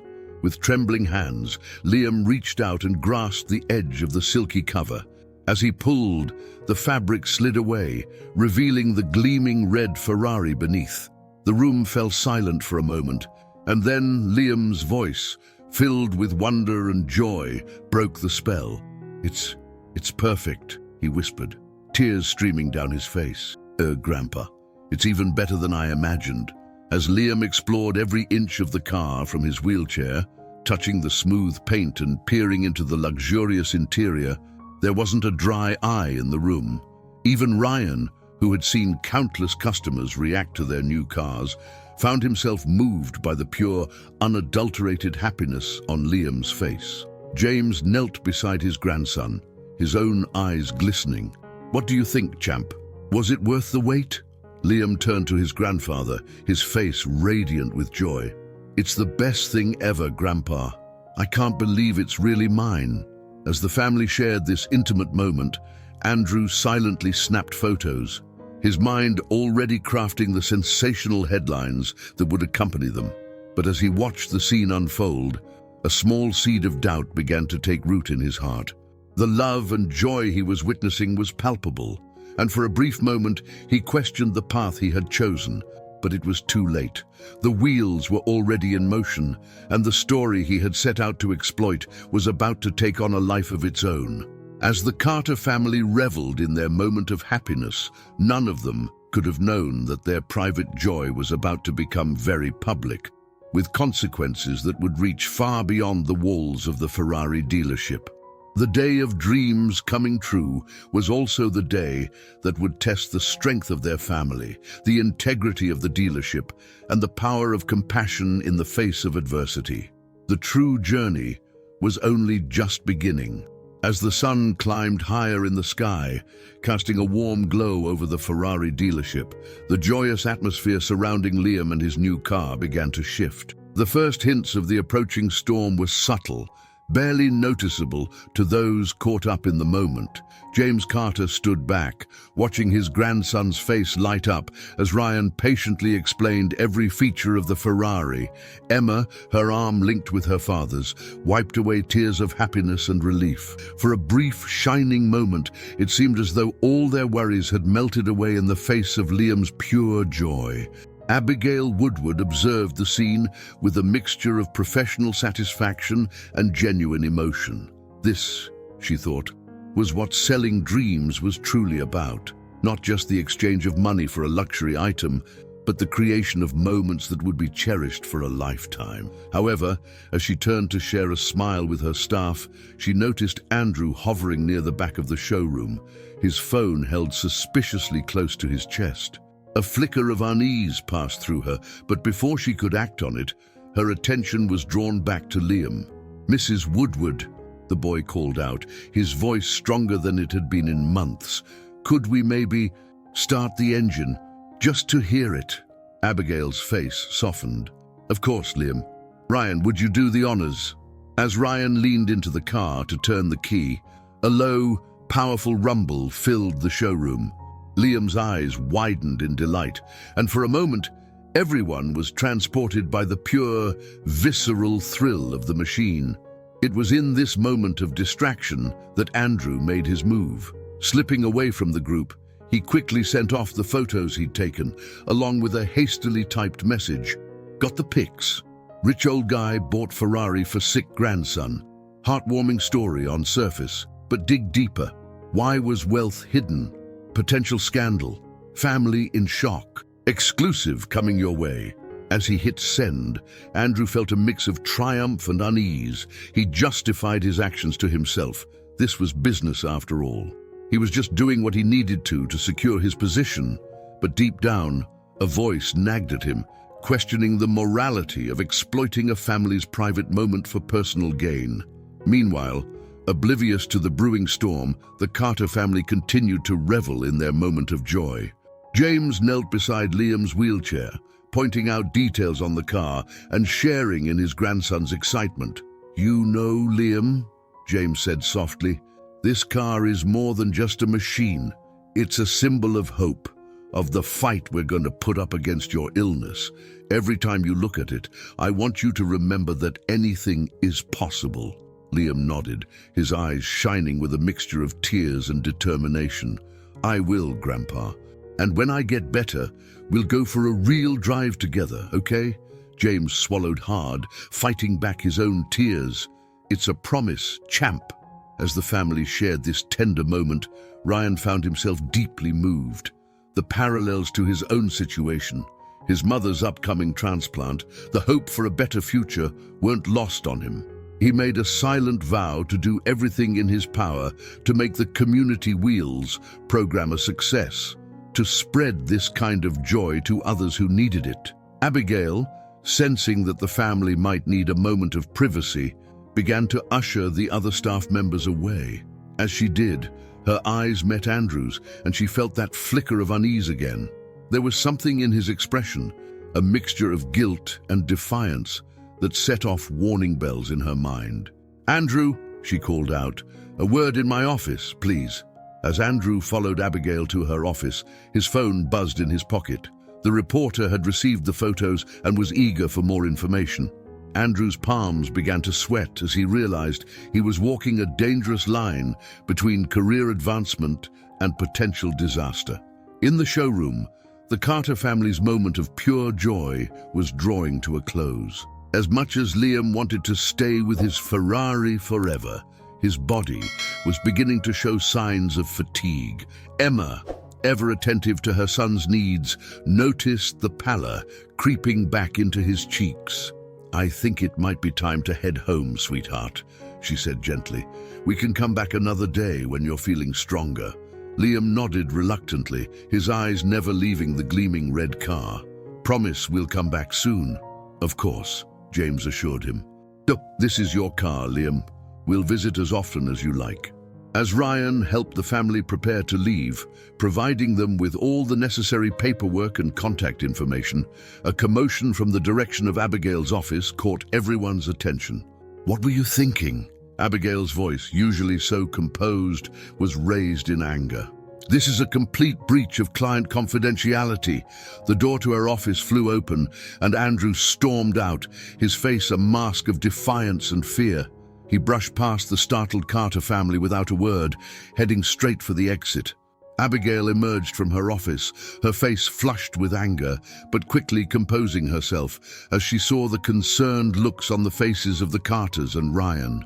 "I'm so sorry for the disturbance," she said, forcing a smile. Please, don't let this detract from your special day." But the damage was done.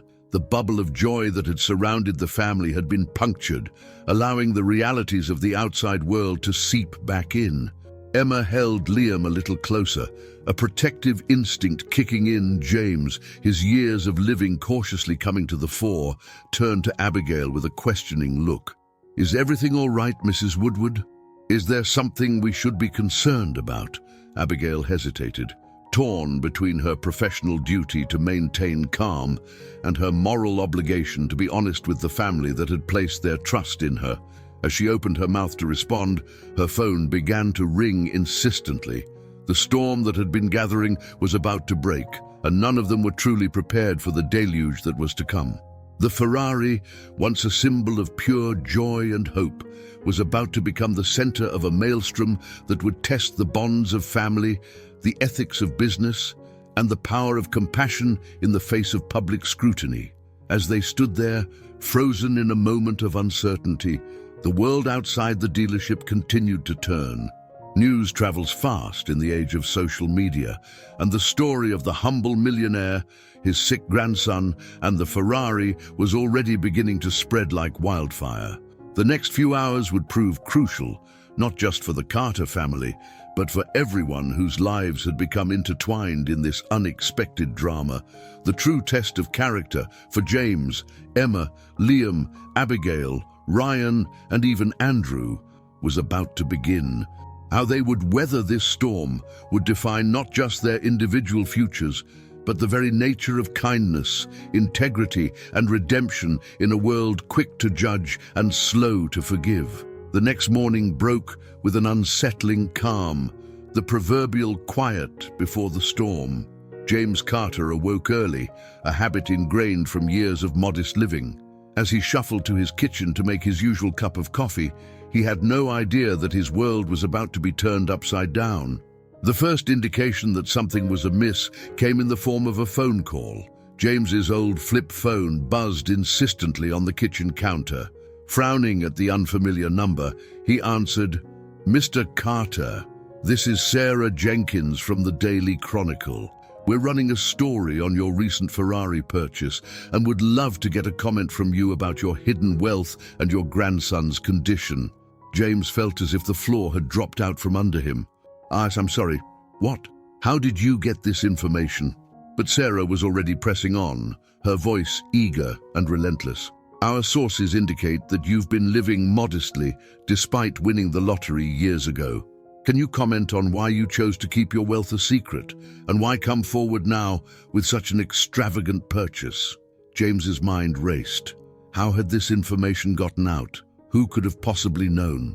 His thoughts immediately went to the dealership, to the commotion he'd witnessed just before leaving.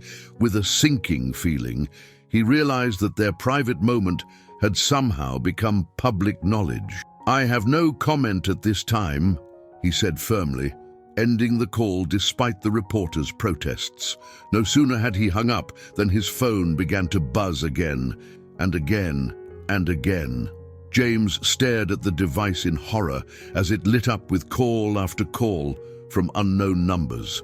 Across town, Emma was experiencing a similar morning of chaos. She had just gotten Liam settled for breakfast when there was a knock at the door. Opening it, she found herself face to face with a crowd of reporters, cameras flashing in her face. "Miss Carter, can you tell us about your father's secret fortune? How is your son coping with his illness? What are your plans for the Ferrari?" Emma slammed the door shut, her heart pounding. She rushed to close all the curtains as more questions were shouted through the door. Liam, hearing the commotion, called out weakly from the kitchen. "Mum, what's going on?" Emma took a deep breath, trying to steady her voice. "It's nothing, sweetheart. Just some people asking questions. Let's finish your breakfast, okay?" As she helped Liam eat, her mind whirled with worry. How had this happened? And more importantly, how would this affect Liam? The last thing he needed was this kind of stress and intrusion. Meanwhile, at the Ferrari dealership, Abigail Woodward arrived to find a media circus in full swing. Reporters and camera crews swarmed the entrance, all clamoring for a statement about the mysterious millionaire and his ailing grandson. Abigail pushed her way through, refusing to comment, her face a mask of professional calm. But inside, she was seething. She had a pretty good idea of how this information had leaked, and she was determined to get to the bottom of it. As she entered her office, she found Ryan already there, his face pale with worry. "Mrs. Woodward, have you seen the news? It's everywhere. Social media, local stations, even some national outlets are picking up the story." Abigail nodded grimly. "I've seen it. Ryan, I need you to gather all the staff immediately. We need to control this situation before it spirals even further out of hand." As Ryan hurried to comply, Abigail's phone rang. It was James Carter. "Mrs. Woodward," his voice was strained but controlled, "I think we need to talk about what's happening. Mr. Carter, I cannot express how deeply sorry I am about this breach of your privacy. I assure you, we're doing everything in our power to manage the situation and find out how this information was leaked." There was a pause on the other end of the line. When James spoke again, his voice was heavy with concern. "It's not just about me, Mrs. Woodward, my daughter and grandson. They're being hounded by reporters. Liam doesn't need this kind of stress. We need to find a way to protect them." Abigail's heart sank. In all the chaos, she hadn't even considered how this media frenzy might affect Liam's health. "Of course, Mr. Carter, I understand completely. I have some ideas on how we might be able to handle this. Can you and your family come to the dealership? We can provide a secure, private space to discuss our options and formulate a plan." As they agreed on a time, Abigail's mind was already racing with potential solutions. She would need to call in favors, possibly hire a crisis management team. But first, she had to deal with the source of the leak. In a small apartment across town, Andrew sat hunched over his laptop, watching as the story he had set in motion took on a life of its own. His initial feeling of triumph had long since faded, replaced by a gnawing sense of guilt and fear. He had never meant for it to go this far. The story was supposed to be a small, local interest piece, something to boost his standing at the dealership, maybe even leverage a better position. But now it had become a feeding frenzy, with the Carter family at its center. As he scrolled through social media, seeing the speculation, the invasive questions, the paparazzi-style photos of Emma and Liam, Andrew felt physically ill. He had done this. In his resentment and ambition, he had exposed a family, a sick child, to this circus. His phone buzzed with a message from the reporter he had contacted. "Great tip. Stories blowing up. Need more insider info. Anything on the kids' medical details? Family's financial history?" Andrew stared at the message, his finger hovering over the reply button. This was his chance to further ingratiate himself with the media, to possibly parlay this into a new career. But the cost was too high. With a sudden, decisive movement, he deleted the message. Then, taking a deep breath, he dialed Abigail's number. It was time to come clean, to face the consequences of his actions. Maybe, just maybe, there was still a way to make this right. As the morning wore on, the story continued to spread. Social media was ablaze with hashtags: Ailing secret millionaire, Ferrari dream, Liam's wish. People around the world were sharing the story, some praising James's generosity, others questioning his motives, and still others using it as a springboard to discuss wealth inequality and healthcare issues. In the eye of this storm, the Carter family huddled together, trying to shield Liam from the worst of it. James and Emma exchanged worried glances over Liam's head as he rested, exhausted by the morning's excitement. They knew they would have to face this situation head-on, but how? How could they protect Liam's privacy while addressing the public's curiosity? How could they turn this media circus into something positive? As they prepared to leave for the dealership, James looked at his grandson, peacefully unaware of the chaos swirling around him. In that moment, he made a silent vow. They would weather this storm, and somehow, they would find a way to use this unexpected spotlight to do some good. Little did they know that across the city, others were making similar vows. Ryan, determined to use this opportunity to highlight the importance of the Community Wheels initiative. Abigail, resolved to turn this crisis into a chance for positive change in how the dealership operated. And Andrew, finally facing the consequences of his actions, was about to take the first steps on a journey of redemption that would surprise everyone, including himself. As the Carter family's car pulled out of their driveway, navigating through the sea of reporters, the next chapter of their extraordinary story was about to unfold. The true test of their character and the power of compassion in the face of adversity was just beginning. As the Carter family's car wound its way through the city streets, carefully avoiding the most congested areas where reporters might be lying in wait, the atmosphere inside was tense. James sat in the driver's seat, his weathered hands gripping the steering wheel tightly, his eyes constantly darting to the rearview mirror to check on Liam. In the back seat, Emma cradled Liam protectively, shielding him from the occasional flash of a camera when they stopped at traffic lights. Liam, sensing the tension but not fully understanding its source, remained unusually quiet, his fingers absently tracing the contours of the toy Ferrari he insisted on bringing. "Grandpa," Liam's small voice broke the silence, "are people mad at us because of the car?" James felt his heart constrict. He exchanged a quick glance with Emma before answering, "No, champ. People are just, very interested in our story. Sometimes grown-ups get too excited about things that aren't their business." Emma squeezed Liam's hand reassuringly. "Don't worry, sweetheart. We're going to sort everything out." As they approached the Ferrari dealership, they could see a crowd of reporters and onlookers gathered outside. James's jaw tightened, but he was relieved to see several security guards maintaining a perimeter around the entrance. Abigail Woodward stood just inside the doors, her face a mask of professional calm. As soon as she spotted the Carter's car, she signaled to the security team.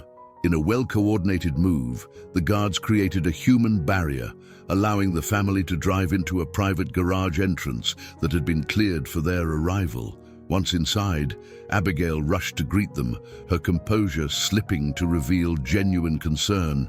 "Mr. Carter, Emma, Liam, I cannot express how sorry I am for this situation. Please come with me. We have a private room prepared where we can talk without any disturbances." As they made their way through the back corridors of the dealership, James noticed the looks of sympathy and curiosity from the staff they passed. He was grateful for the discretion they showed, no one attempting to approach or question them. The private room turned out to be a plush conference area, comfortably furnished with soft leather chairs and a large, polished table. Ryan was already there, setting up refreshments and what looked like a series of presentation boards. "Please, make yourselves comfortable," Abigail said, gesturing to the chairs. "Can I get you anything? Water? Coffee?" As they settled in, there was a knock at the door. Abigail's face tightened almost imperceptibly before she called out, "Come in." The door opened to reveal Andrew, looking pale and disheveled. The room fell silent as he entered, the tension palpable. I needed to be here for this," Andrew said, his voice barely above a whisper. "I owe you all an explanation and an apology." James straightened in his chair, realization dawning on his face. "It was you," he said, his voice low and controlled. "You leaked the information to the press." Andrew nodded, unable to meet anyone's eyes. "Yes, I made a terrible mistake. I was angry, feeling undervalued, and I thought this story could somehow benefit me. I never imagined it would spiral out of control like this." Emma's face flushed with anger. "Do you have any idea what you've done? The stress this is putting on Liam, on all of us?" Andrew flinched at her words, but stood his ground. "I know, and I'm here to face the consequences of my actions. I've already contacted the reporter I leaked the information to. Told them I was retracting everything. It won't stop the story completely, but it might help slow it down." Abigail, who had been watching this exchange with a mixture of disappointment and grudging respect for Andrew's decision to come clean, finally spoke up. "Andrew's actions were inexcusable, and rest assured, there will be severe consequences. But right now, our priority needs to be managing this situation and protecting your family's privacy." She turned to Ryan, nodding for him to begin his presentation. Ryan cleared his throat nervously before starting. "We've put together a comprehensive plan to address this situation," he began, flipping over the first board to reveal a detailed flowchart. "First and foremost, we need to control the narrative. Instead of hiding from the press, we propose a limited, controlled release of information." As Ryan outlined the plan, which included a carefully crafted press release, a single interview with a respected journalist, and a social media strategy to highlight the positive aspects of the story, James found himself impressed by the young man's thoroughness. "The key," Ryan continued, "is to shift the focus from the sensational aspects, the hidden wealth, the luxury car, to the real heart of the story. A grandfather's love for his grandson and a community coming together to support a family in need." He flipped to another board, revealing the logo for the Community Wheels initiative. "We believe we can use this attention to launch our new program, showing how luxury and community service can go hand in hand. Mr. Carter, with your permission, we'd like to make your family the face of this initiative." James leaned back in his chair, considering. He looked at Emma, seeing the worry in her eyes, but also a glimmer of hope. Then he turned to Liam, who had been listening with rapt attention, his toy Ferrari clutched tightly in his hands. "What do you think, champ?" James asked softly. "Oh, do you think we could use this attention to help other kids like you?" Liam's face lit up with a smile that melted everyone's hearts. "Could we really help other kids, Grandpa? Kids who are sick like me?" James nodded, feeling a lump form in his throat. "We really could, Liam. What do you say? Should we try to turn this into something good?" Liam nodded enthusiastically, and in that moment, The tension in the room seemed to dissipate. Even Emma's anger towards Andrew softened slightly at the sight of her son's renewed enthusiasm. Abigail, sensing the shift in mood, stepped forward. "Mr. Carter, Emma, Liam, I know this isn't what you signed up for when you came to buy a car, but I promise you, if you're willing to work with us, we'll do everything in our power to protect your privacy and turn this into a positive experience." James stood up, extending his hand to Abigail. "Mrs. Woodward, you've already shown us more kindness and consideration than we could have expected. If you believe this is the best way forward, then we're willing to trust your judgment." As they shook hands, there was a sense of a new chapter beginning. The storm wasn't over, far from it, but now they had a plan, a way to weather it together. Andrew, who had been standing silently by the door, finally spoke up again. "I know I have no right to ask this, but is there anything I can do to help make this right?" James turned to him, his expression stern but not unkind. "Young man, you've caused a lot of trouble for my family, but I believe in second chances. If you're truly sorry, then the best thing you can do is work with Mrs. Woodward and her team to fix this mess you've created." Andrew nodded eagerly, relief washing over his face. "Thank you, Mr. Carter. I promise I'll do whatever it takes to make this right." As the group began to dive into the details of their plan, there was a sense of cautious optimism in the air. They knew the road ahead would be challenging, but together they stood a chance of not just weathering this storm, but of creating something truly meaningful from it. Outside, the media frenzy continued, unaware that behind closed doors, a small group of people were about to change the narrative in ways they could never have anticipated. The story of James Carter, his grandson Liam, and a Ferrari was about to evolve into something much bigger, a tale of redemption, community, and the enduring power of love in the face of adversity. The next few days passed in a whirlwind of activity. The Carter family, along with the team at the Ferrari dealership, worked tirelessly to implement their plan. The controlled release of information began with a carefully crafted press statement, followed by a single, in-depth interview with a respected journalist known for her integrity and compassion. James, Emma, and Liam sat together in the dealership's now familiar private room, facing the journalist, Sarah Brennan. Sarah's warm demeanor and thoughtful questions helped put them at ease as they shared their story. "Mr. Carter," Sarah began, her voice gentle, "can you tell us about the moment you decided to buy the Ferrari for Liam?" James smiled, his eyes misting slightly as he recalled that pivotal decision. "It wasn't just about buying a car," he explained. "It was about giving Liam hope, a reason to keep fighting. When you see your grandson battling such a terrible illness with so much courage, you'd move heaven and earth to bring a smile to his face." As James spoke, Emma held Liam's hand, offering silent support. Liam, despite his fatigue, sat up straighter, pride shining in his eyes as he listened to his grandfather. The interview continued, touching on James's lottery win and his decision to live modestly, the challenges of Liam's illness, and finally, the unexpected media attention. "Emma," Sarah asked, turning to Liam's mother, "how has this sudden publicity affected your family?" Emma took a deep breath before answering. "It's been overwhelming, to be honest.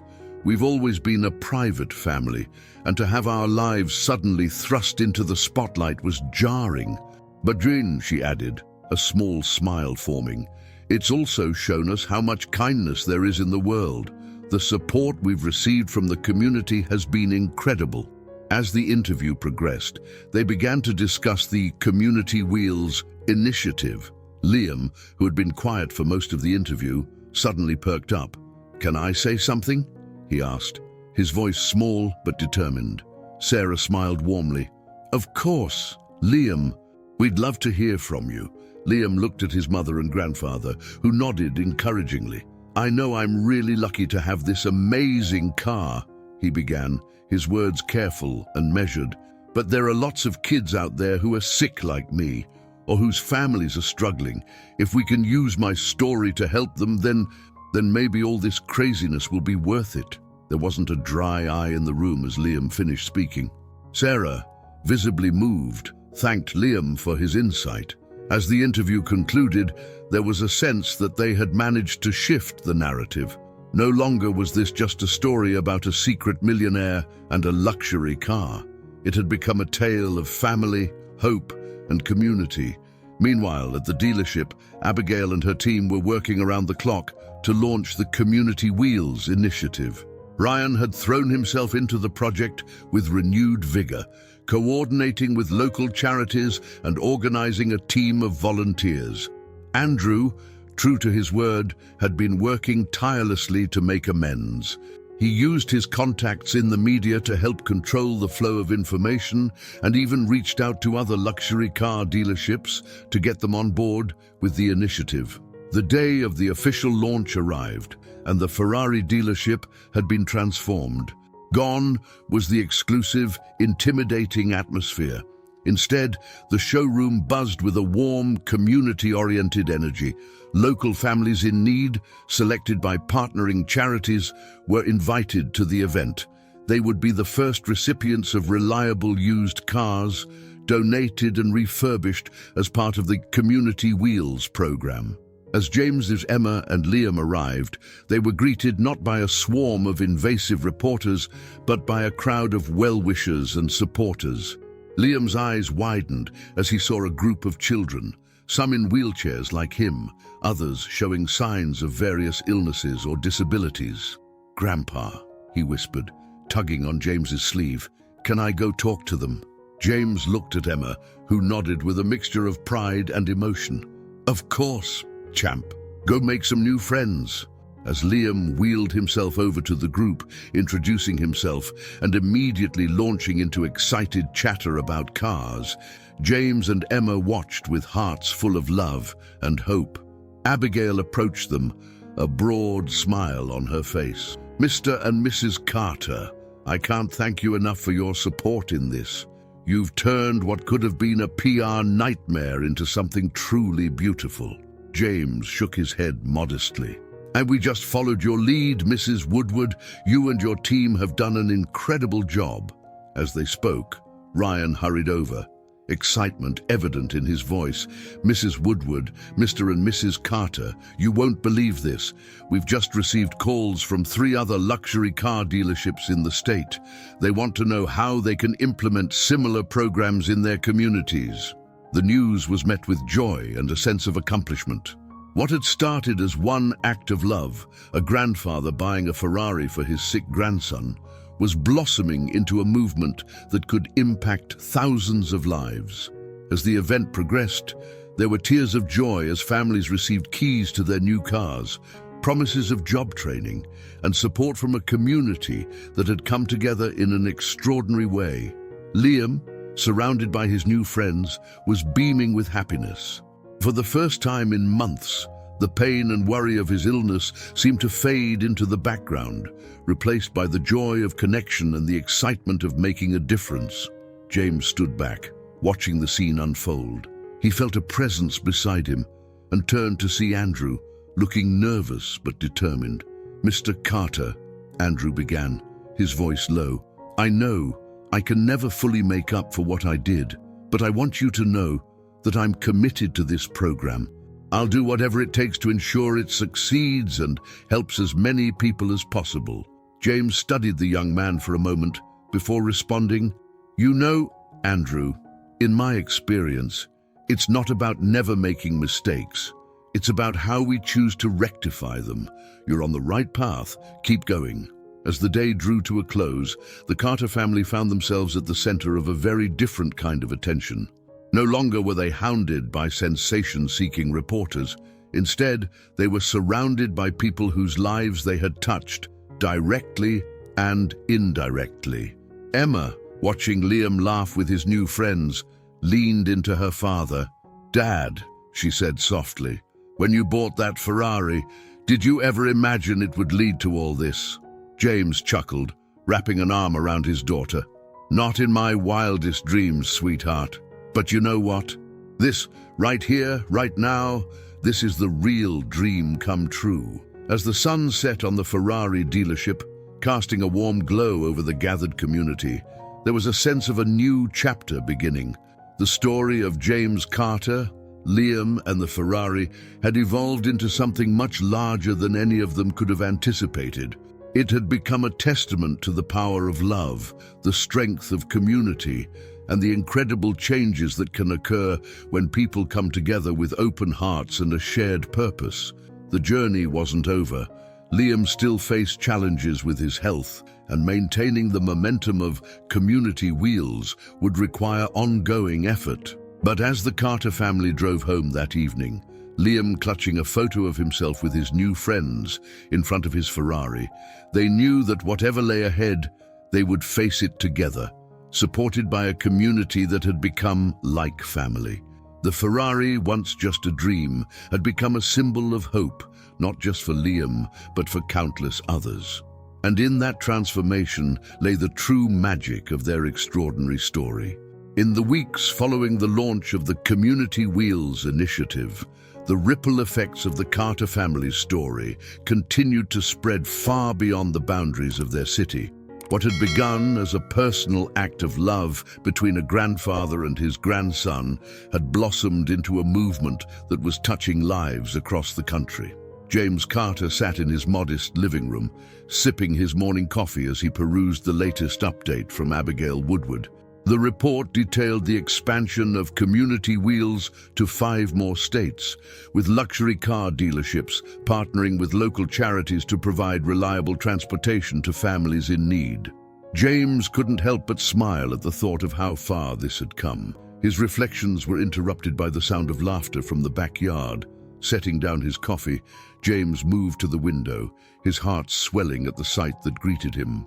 Liam, seated in his wheelchair but looking stronger than he had in months, was surrounded by a small group of children. Some were clearly dealing with their own health challenges, but all wore expressions of joy as they played together. The backyard had been transformed in recent weeks. A smooth, wheelchair-accessible path wound through a garden of vibrant flowers. At its center stood a miniature version of Liam's Ferrari, custom-built to be operated safely by children with various disabilities. It had become a symbol of hope and a source of joy for Liam and his new friends. Emma appeared at James's side, her eyes misty as she watched her son. "I never thought I'd see him like this again," she said softly. "So full of life, so happy." James put an arm around his daughter's shoulders. It's amazing what can happen when people come together, isn't it?" Their moment was interrupted by the ringing of the doorbell. Emma went to answer it, returning moments later with Ryan in tow. The young man from the dealership had become a frequent visitor to the Carter home. His enthusiasm for the Community Wheels program matched only by his genuine affection for Liam. "Mr. Carter, Emma," Ryan greeted them warmly. "I hope I'm not interrupting, but I have some news I thought you'd want to hear right away." James gestured for Ryan to take a seat. "Not at all, Ryan.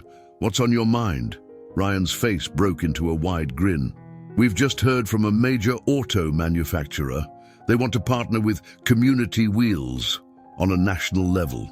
They're offering to provide discounted vehicles and maintenance support for the program across the country." The news was met with stunned silence, followed by exclamations of joy. Emma hugged Ryan impulsively, while James sat back, shaking his head in amazement. "I can hardly believe it," James said. "When I bought that Ferrari for Liam, I never imagined." Ryan nodded, understanding. "It's incredible, isn't it? But that's not all. The publicity from the program has led to increased funding for MS research. There's a new clinical trial starting next month, and Liam's doctor thinks he might be a good candidate." At this, Emma's hand flew to her mouth, tears springing to her eyes. The possibility of new treatment options for Liam was more than they had dared to hope for. As they discussed the details, the back door burst open, and Liam wheeled in, followed by his friends. "Mom, Grandpa, did you see? I drove the whole course without any help.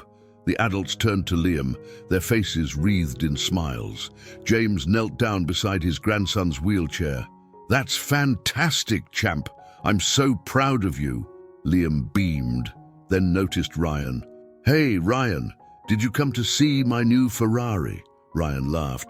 "You bet I did, buddy. But I also came to share some exciting news. How would you like to help other kids get cool cars like yours?" As Ryan explained the expanded Community Wheels program in terms Liam could understand, the boy's eyes grew wide with excitement. "You mean I can help other kids be happy like me?" Emma knelt beside her son, stroking his hair gently. "That's right, sweetheart. And there's something else. The doctors think they might have a new way to help you feel better. Would you like to try it?"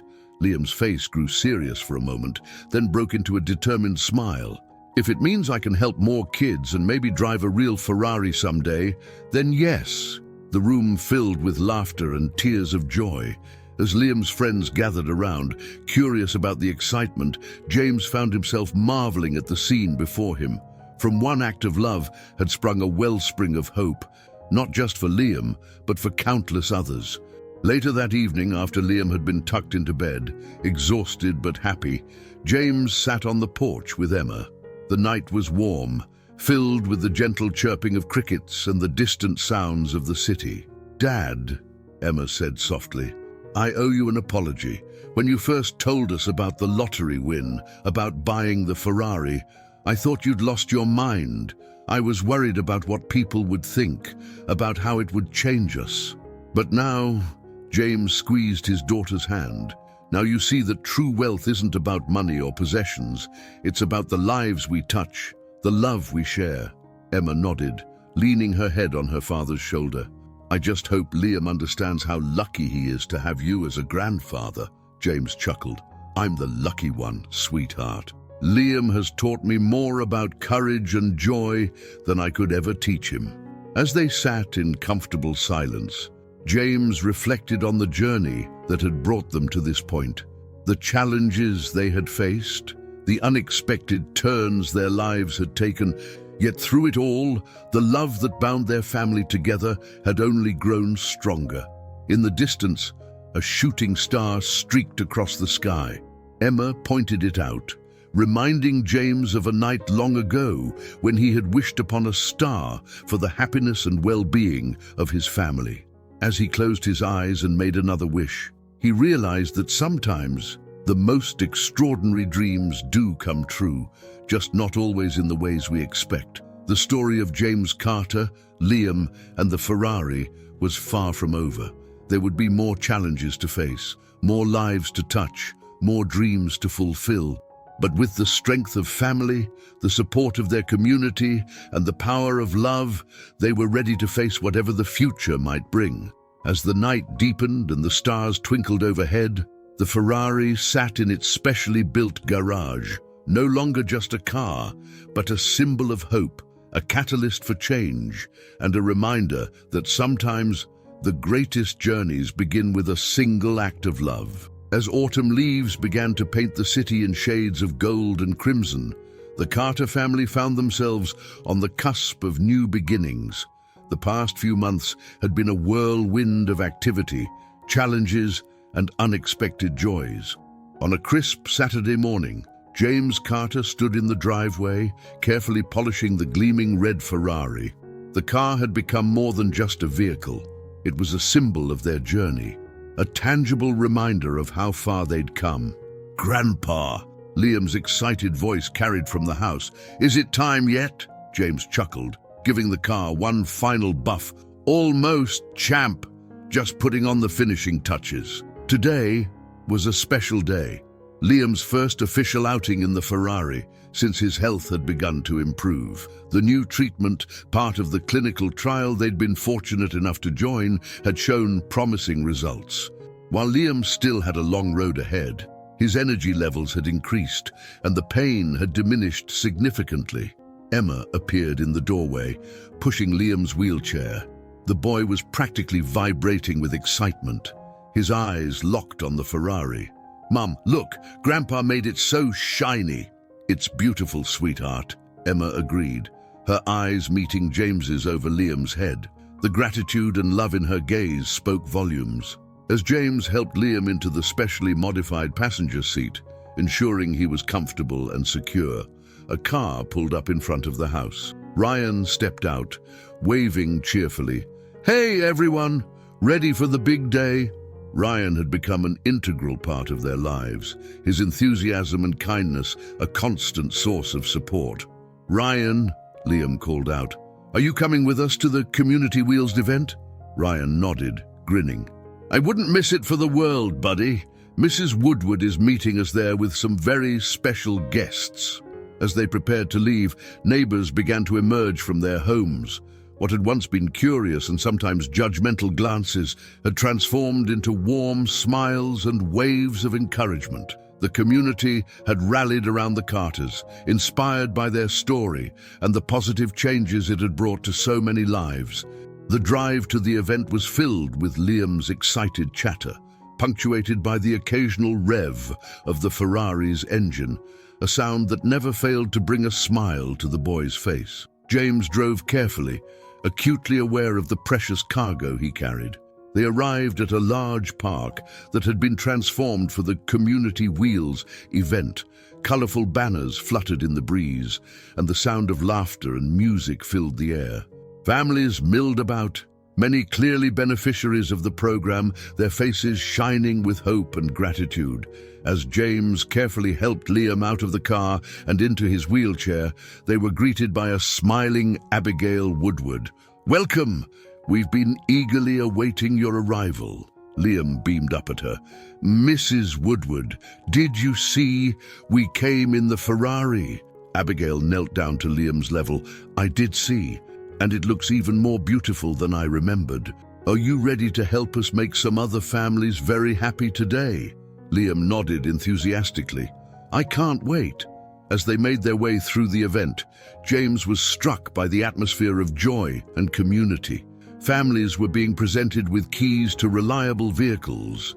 Job training certificates were being awarded, and everywhere he looked, he saw hope in people's eyes. They approached a small stage where several important-looking individuals were gathered. Abigail guided them forward. "Mr. Carter, Emma, Liam, I'd like you to meet some people. This is the CEO of the auto manufacturer who's partnered with us, and next to him is the head of the National MS Society." Introductions were made, hands were shaken, and James found himself engaged in conversation about the future of Community Wheels and the advancements in MS research. But his attention was constantly drawn back to Liam, who was surrounded by other children, some in wheelchairs, others not, all listening intently as he regaled them with stories about his Ferrari and his improving health. As the official ceremony began, James was asked to say a few words. Standing at the podium, looking out over the sea of faces, some familiar, many new, all united in a common cause, he felt a swell of emotion. "Mum, when I bought that Ferrari for my grandson," he began, his voice steady despite the lump in his throat, "I thought I was just fulfilling a child's dream. I never imagined it would lead to all of this. But looking around today, I realize that dreams have a power all their own. They can inspire us, unite us, and drive us to create change in ways we never thought possible."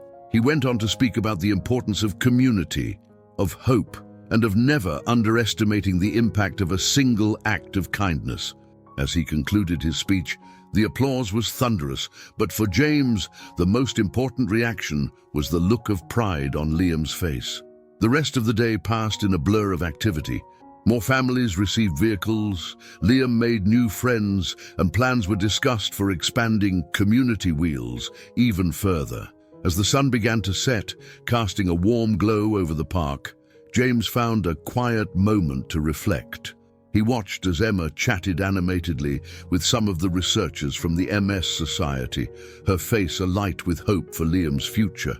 He saw Ryan tirelessly ensuring that every detail of the event ran smoothly, his dedication unwavering. And there was Liam at the center of it all, his smile brighter than James had seen in years. A hand on his shoulder startled James from his reverie. He turned to find Abigail standing beside him, a knowing smile on her face. "Quite a journey we've been on, Mr. Carter," she said softly. James nodded, his eyes misting slightly. "Indeed it has been, Mrs. Woodward. I never could have imagined." "None of us could have," Abigail agreed. "But that's the beauty of it, isn't it?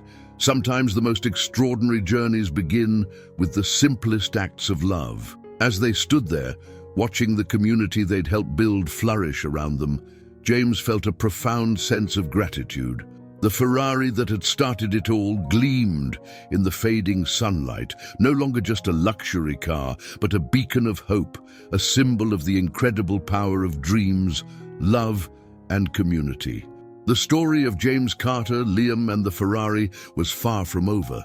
There would be more challenges to face, more lives to touch, more dreams to fulfill. But as the day drew to a close and families began to head home, there was a palpable sense of optimism in the air. For James, as he helped a tired but happy Liam back into the Ferrari for the drive home, he knew that whatever the future held, they would face it together, as a family, as a community, united by the extraordinary journey that had begun with a grandfather's love and a child's dream. As the Ferrari's engine roared to life, James couldn't help but smile.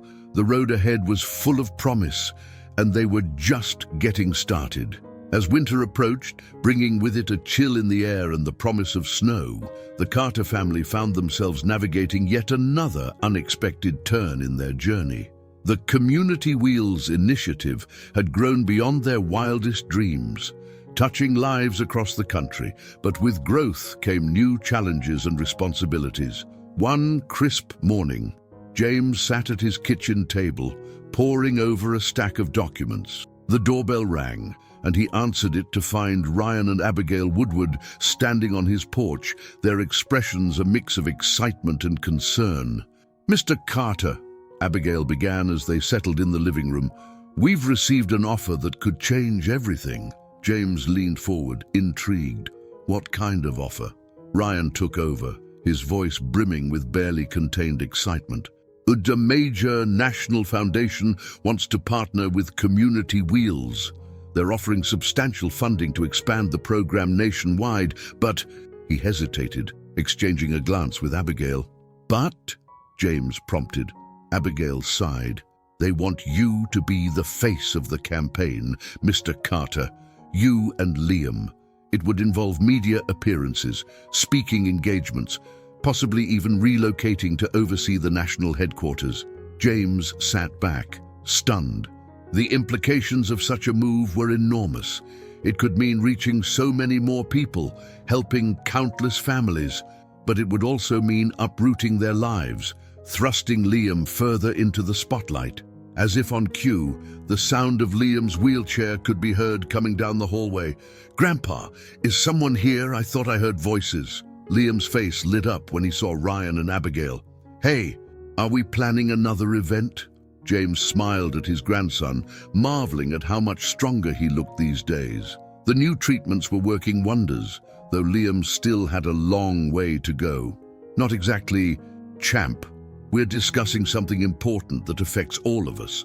Why don't you join us?" As they explained the situation to Liam in terms he could understand, James watched his grandson's face carefully. He saw excitement flash in Liam's eyes at the idea of helping more people, but also a flicker of uncertainty at the thought of such big changes. "What do you think, Liam?" James asked gently. "This would be a big step for all of us." Liam was quiet for a moment, his young face scrunched in thought. "Could we still keep the Ferrari?" he asked finally, causing the adults to chuckle. "Of course, sweetheart," Emma said, having joined them midway through the conversation. "The Ferrari goes where we go." Liam nodded, then looked at each of them in turn. I think we should do it. If it means we can help more kids like me and more families who need help, then we should do it." James felt a surge of pride at his grandson's words. Even faced with such a big decision, Liam's first thought was for others. Over the next few weeks, the Carter family found themselves in a whirlwind of activity. There were meetings with lawyers, discussions with doctors about continuing Liam's treatment in a new location, and long conversations about what this move would mean for their family. Through it all, the Ferrari sat in their driveway, a constant reminder of where their journey had begun and how far they had come. As the day of their departure approached, James took Liam for one last drive around their neighborhood. The streets were lined with well-wishers, neighbors who had become friends, holding signs of support and gratitude. "Grandpa," Liam said as they cruised down familiar streets, "do you think we're doing the right thing?" James glanced at his grandson, seeing not just the excited boy who loved fast cars, but a young man growing wise beyond his years.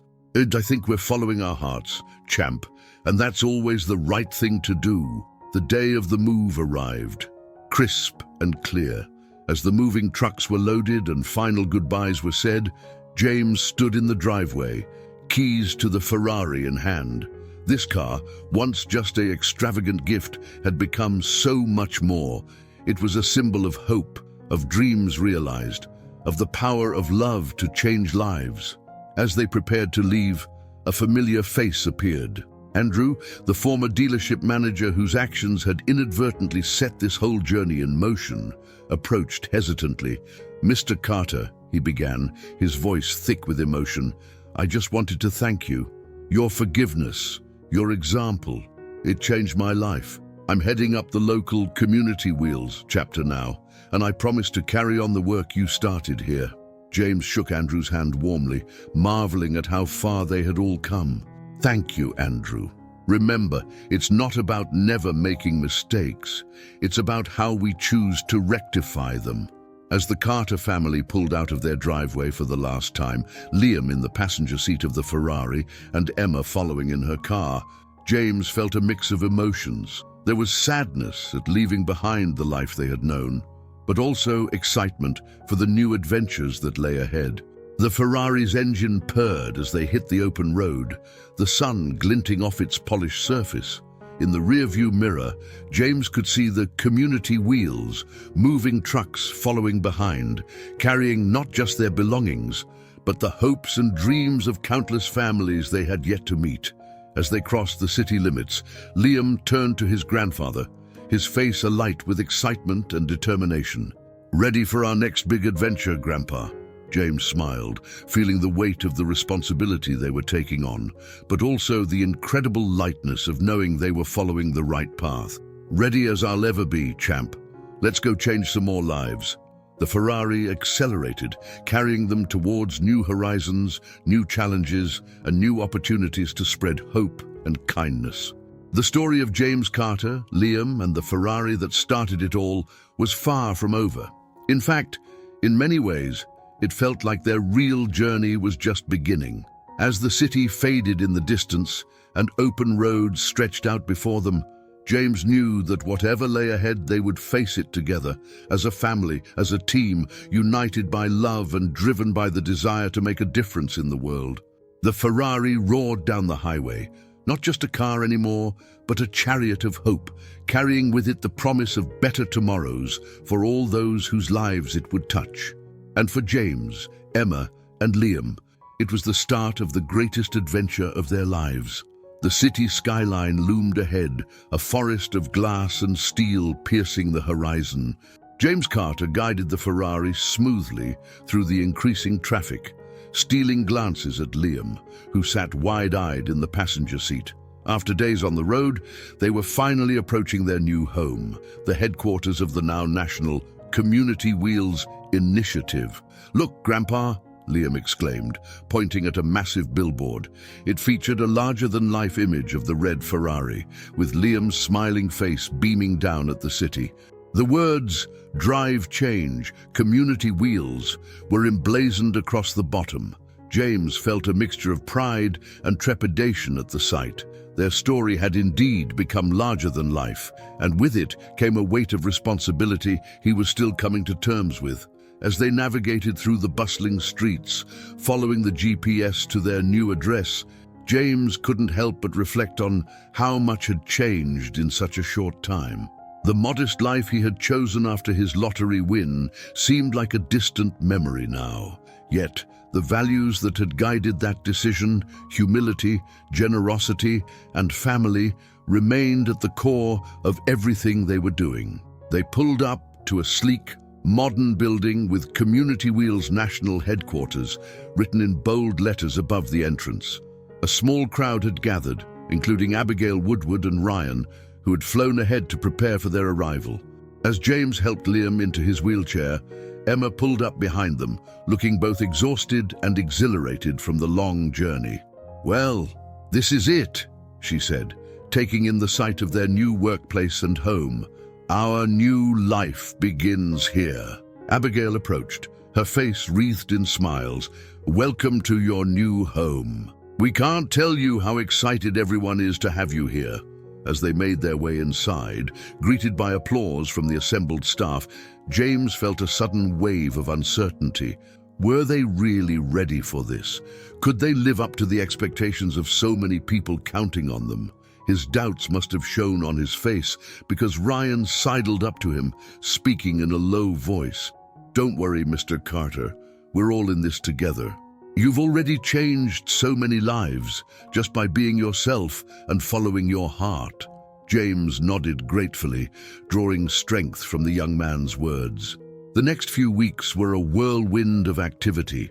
There were meetings with corporate partners, interviews with media outlets, and countless details to iron out as they settled into their new roles. James found himself thrust into the position of spokesperson and visionary leader, a role he approached with the same down-to-earth sincerity that had characterized his entire journey. Liam, despite the demands of his ongoing treatment, threw himself into the work with enthusiasm. He became the heart of the organization, his resilience and optimism inspiring everyone around him. His health continued to improve, thanks to the cutting-edge treatments made possible by the increased funding and awareness their story had generated. One evening, about a month after their move, James found Liam sitting in his wheelchair on the balcony of their new apartment, gazing out at the city lights. "Penny for your thoughts, champ?" James asked, settling into a chair beside his grandson. Liam was quiet for a moment before speaking. "Grandpa, do you ever miss our old life? The quiet one before all of this?"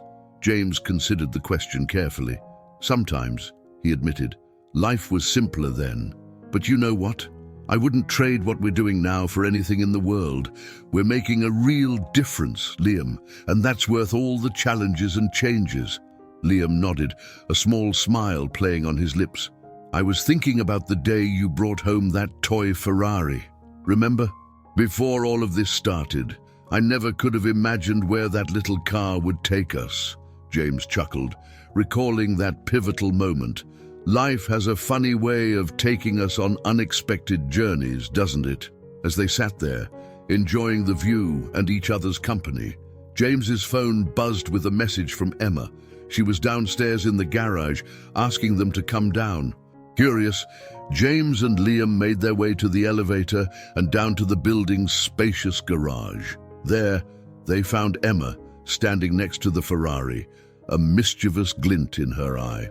"I've been thinking," she said as they approached. "We've been so busy with everything, we haven't taken the time to really enjoy this beautiful machine. What do you say we take a little joyride? Just the three of us." Liam's face lit up with excitement. "Really? Can we?" James felt a surge of spontaneity, a reminder of the impulsive decision that had started this whole adventure. Why not? Let's do it. As they settled into the Ferrari, James behind the wheel, Liam in the passenger seat, and Emma in the back, there was a palpable sense of excitement. This wasn't about business or obligations or the weight of their new responsibilities. This was about family, about joy, about remembering why they had embarked on this journey in the first place. As the Ferrari roared to life and they pulled out onto the city streets, James felt a weight lift from his shoulders. The open road beckoned, promising freedom and adventure, if only for a few hours. Liam's laughter filled the car as they accelerated, the city lights blurring around them. Emma leaned forward, squeezing both their shoulders, her face alight with happiness. In that moment, as the Ferrari carried them through the night, James realized that amidst all the changes, all the new responsibilities and challenges, the most important things remained constant. The love that bound their family together, the desire to help others, and the simple joy of sharing moments like this. These were the true driving forces of their journey. As they cruised down the highway, the city fading behind them and open roads stretching ahead, James knew that whatever the future held, they would face it together. The Ferrari, once just a dream and then a catalyst for change, had become a symbol of their unbreakable family bond and their ongoing mission to spread hope and kindness wherever their journey took them. The adventure was far from over. In fact, in many ways, it felt like it was just beginning. And as the Ferrari sped into the night, carrying the Carter family towards new horizons, the possibilities seemed as endless as the open road before them. As the months passed, the Carter family settled into their new roles at the helm of the National Community Wheels Initiative. The organization grew rapidly, expanding its reach to cities across the country. With each new chapter opened, more families found hope, more lives were changed, and the ripple effect of their initial act of kindness continued to spread. However, with growth came new challenges. James found himself navigating the complex world of corporate partnerships, government regulations, and public relations. The simple life he had once led seemed a distant memory as he attended board meetings and gave speeches to large audiences. One particularly trying day, James sat in his office, poring over financial reports. The pressure of managing such a large organization was beginning to wear on him. A knock on the door provided a welcome interruption. "Come in," he called, looking up to see Emma enter, a concerned expression on her face. "Dad," she began, settling into a chair across from him, "we need to talk about Liam." James felt a flicker of worry. "Is everything okay? Has there been a change in his condition?" Emma shook her head quickly. No, his health is still improving. It's just, he's feeling a bit overwhelmed. The constant interviews, the public appearances, I think it's starting to take a toll on him." James leaned back in his chair, a wave of guilt washing over him. In the whirlwind of their new life, had he lost sight of what was truly important? "You're right," he said softly. "Or I've been so caught up in making this work, in living up to everyone's expectations, that I haven't been paying enough attention to what matters most." As if on cue, there was another knock on the door. This time, it was Ryan who entered, looking slightly flustered. "Mr. Carter, I'm sorry to interrupt, but we've got a situation. One of our major donors is threatening to pull out unless we agree to some questionable terms." James sighed, feeling the weight of responsibility pressing down on him. But as he looked at the concern on Emma's face and thought of Liam, he made a decision. "Ryan, tell them we'll discuss it tomorrow. Right now, I need you to clear my schedule for the rest of the day, and Liam's too." Both Emma and Ryan looked surprised, but James was already standing up, a determined glint in his eye. "Emma, call Liam. Tell him to meet us in the garage in 15 minutes. We're going for a drive." Half an hour later, the Ferrari was speeding down the highway, leaving the city and its demands behind. Liam sat in the passenger seat, his face brightening with each mile that passed. Emma followed in her car, a smile playing on her lips as she watched her father and son reconnect. They drove for hours, stopping at a small diner for lunch, then finding a quiet spot overlooking a lake. As they sat on the hood of the Ferrari, enjoying the peace and the view, James turned to Liam. "Champ, I owe you an apology," he began. "I've been so focused on making Community Wheels a success that I forgot the most important thing, you. This all started because I wanted to bring joy into your life, not stress." Liam leaned against his grandfather, a thoughtful expression on his young face. "It's okay, Grandpa. I know we're helping a lot of people. It's just, sometimes I miss when it was just us, you know." James nodded, pulling Liam close. "I know, buddy, and that's going to change. From now on, we're going to make sure we have time like this just for us, no matter how busy things get." As they sat there, watching the sun begin to set over the lake, James felt a sense of clarity he hadn't experienced in months. Yes, their work was important, but family came first. Always. The drive back to the city was filled with laughter and plans for future escapes. By the time they pulled into the garage of their building, all three Carters felt rejuvenated and reconnected. The next morning, James called a meeting with the entire Community Wheels staff. Standing before them, with Liam and Emma by his side, he addressed the room. "I want to thank you all for your incredible work," he began. "What we've accomplished together is amazing. But I think we've lost sight of something important, the personal touch that made this initiative special in the first place." He went on to outline a new direction for the organization. They would slow their expansion, focusing instead on deepening their impact in existing communities. More importantly, they would refocus on the stories of the individuals they helped, never losing sight of the human element that had sparked this journey. As the meeting concluded, there was a sense of renewed purpose in the room. The staff dispersed, energized by the new vision. Ryan approached James, a look of admiration on his face. "That was inspiring, Mr. Carter, and I think it's exactly what we needed," James smiled, resting a hand on Liam's shoulder. "Sometimes we need to take a step back to remember why we started this journey in the first place." As they left the conference room, James caught sight of the Ferrari through a window, gleaming in the morning sun. It stood as a reminder of the power of a single act of love and the importance of never losing sight of what truly matters. The challenges weren't over.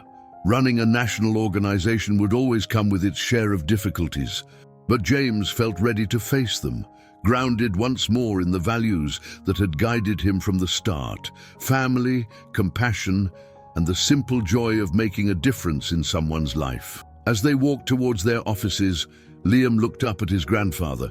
"Grandpa, can we go for another drive this weekend?" James chuckled, feeling lighter than he had in months. "You bet, champ. In fact, why don't we make it a regular thing? Every weekend, just us and the open road." Liam's face lit up, and in that moment, James knew they were back on the right track. The Ferrari wasn't just a car, or even just a symbol anymore. It was a promise to never forget the love and the dream that had started it all. As they settled into their day, the future stretched out before them, full of possibilities. There would be more challenges, more growth, and undoubtedly more changes.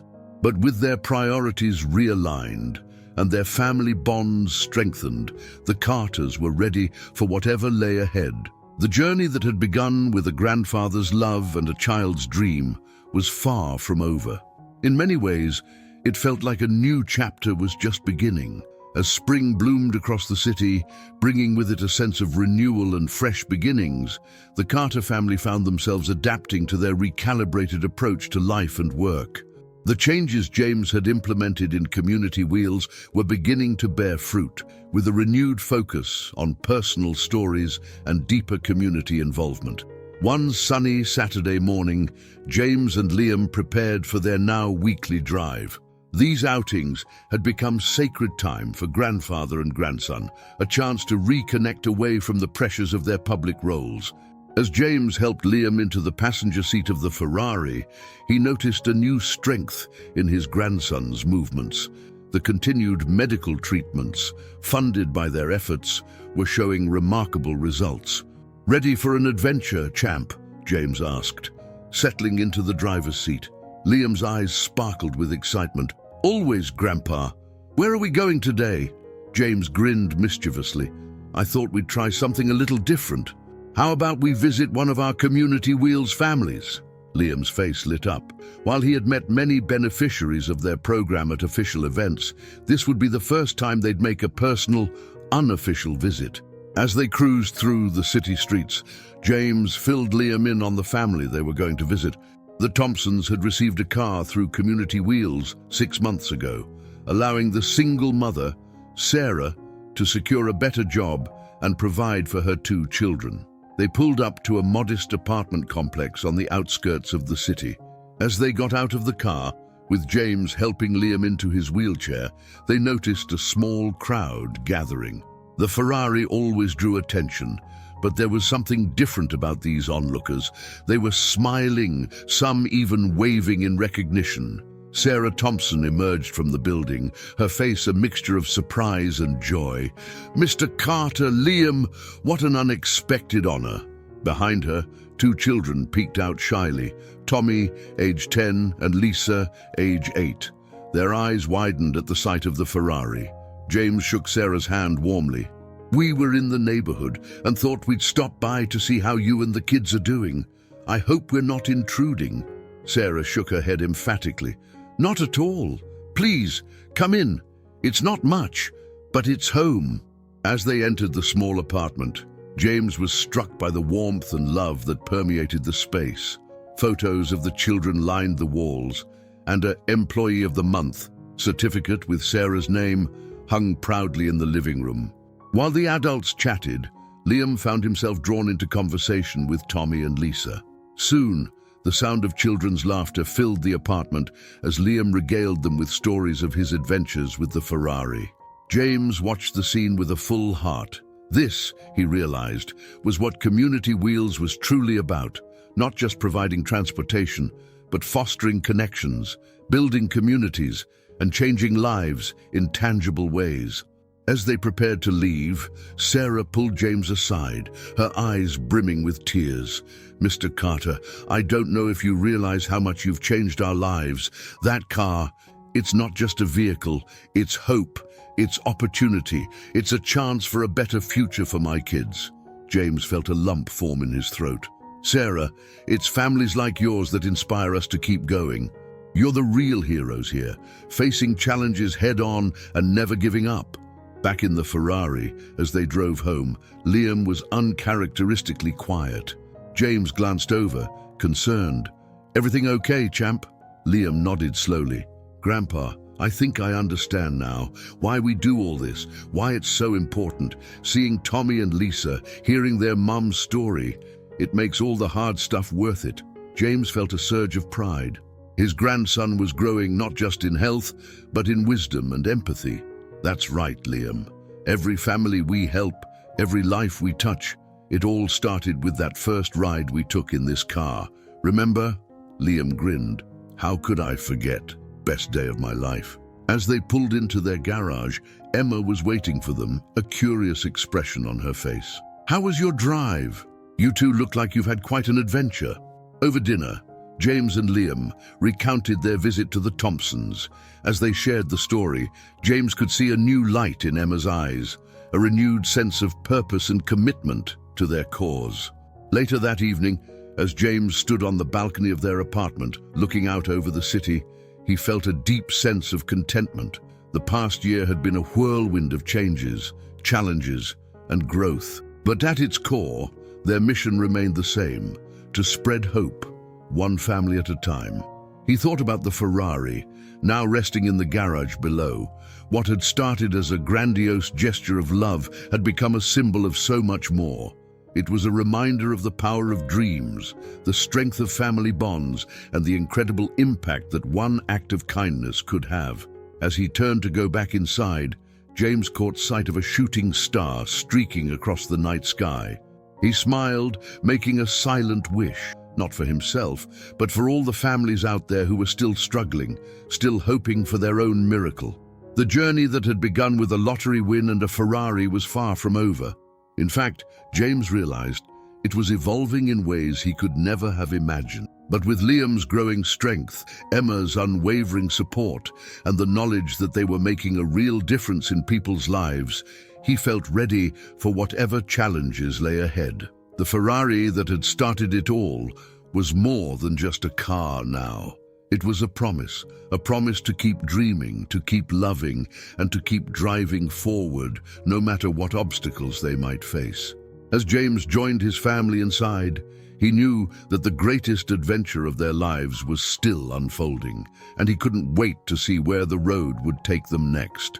As summer approached, bringing with it warm breezes and long golden evenings, the Carter family found themselves on the cusp of a significant milestone.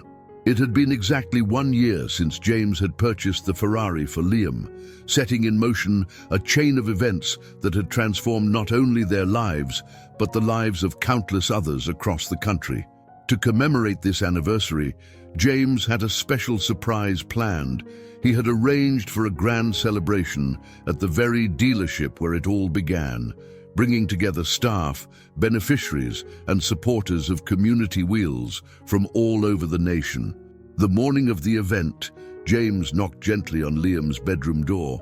"Rise and shine, champ. It's a big day." Liam emerged, rubbing sleep from his eyes but with an excited grin on his face. "Is it time, Grandpa?" James nodded, his heart swelling with pride and love. Liam had made remarkable progress over the past year. While he still used his wheelchair for longer distances, he was now able to take short walks with the aid of crutches, a development that had seemed impossible just 12 months ago. As they prepared for the day, Emma joined them, her eyes misty with emotion. "I can't believe it's been a year," she said softly, adjusting Liam's collar. "So much has changed." The family made their way to the garage where the Ferrari waited, gleaming as brilliantly as the day they first saw it. As always, the sight of the car brought smiles to their faces, each of them remembering the joy and hope it had come to represent. The drive to the dealership was filled with excited chatter and reminiscing. As they approached, they could see that the normally sleek showroom had been transformed. Colorful banners hung from the facade, and a red carpet led to the entrance. A crowd had already gathered, a mix of familiar faces and new friends made along their journey. Abigail Woodward stood at the entrance, beaming as the Ferrari pulled up. "Welcome back," she said warmly as James helped Liam out of the car. "It's so wonderful to see you all."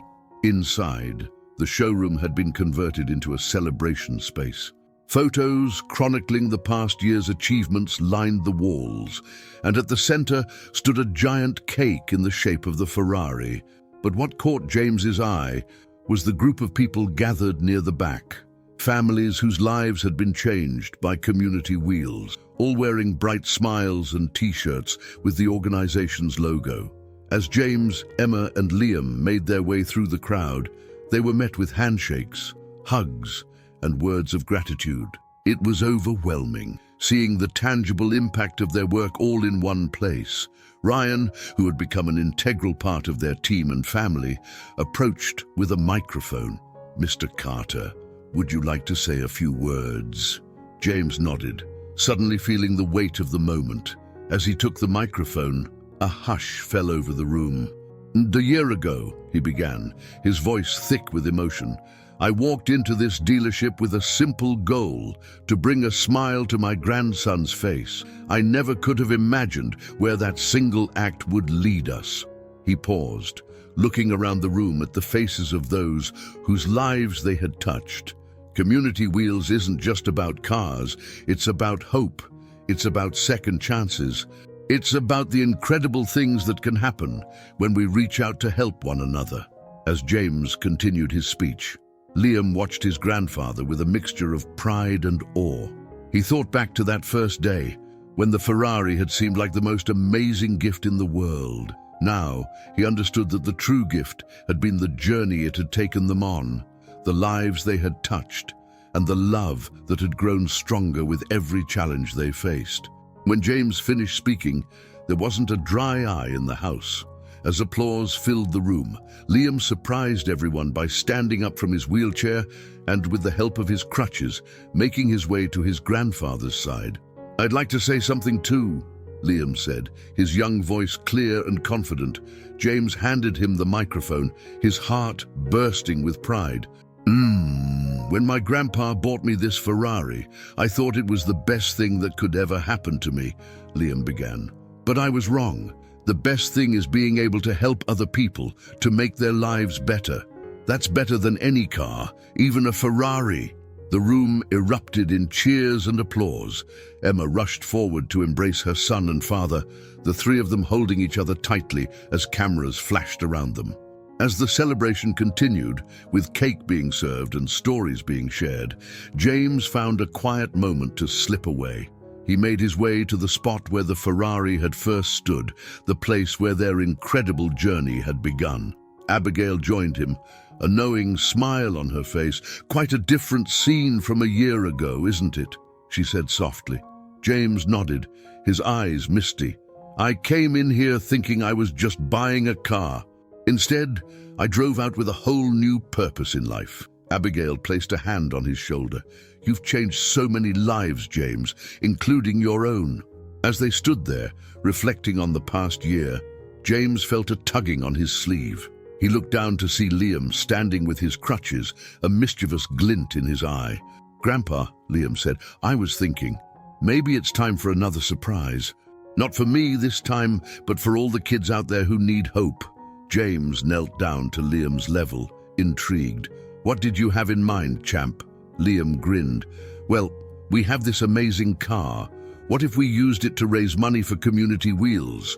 We could auction off rides or do a cross-country tour. Think of how many more families we could help." James felt his heart swell with pride and love. His grandson, once the recipient of a grand gesture of love, was now thinking of ways to pay that love forward. "Liam," James said, pulling him into a hug, "I think that's the best idea I've heard all year." As they rejoined the celebration, James knew that their journey was far from over. In fact, it felt like they were at the beginning of a whole new chapter. The Ferrari that had started it all was no longer just a symbol of one grandfather's love for his grandson. It had become a beacon of hope, a vehicle for change, and a testament to the incredible things that can happen when love and determination come together.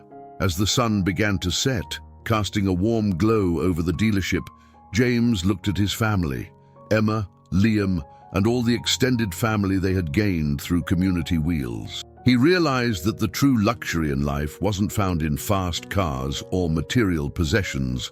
It was found in the connections we make, the lives we touch, and the love we share. The Ferrari gleamed in the fading light, ready for whatever adventure lay ahead. And the Carter family, along with their ever-growing community, was ready too. They had come full circle back to where it all began, only to find that their journey was really just beginning. As they prepared to head home, James knew that whatever the future held, they would face it together, driven by love, fueled by hope, and always ready to lend a helping hand to those in need. The road ahead was wide open, full of promise and possibility, and they couldn't wait to see where it would take them next. I hope you enjoyed today's story. Subscribe to the channel so you don't miss more stories like this. Leave a like and comment below what you thought of the story. See you in the next video.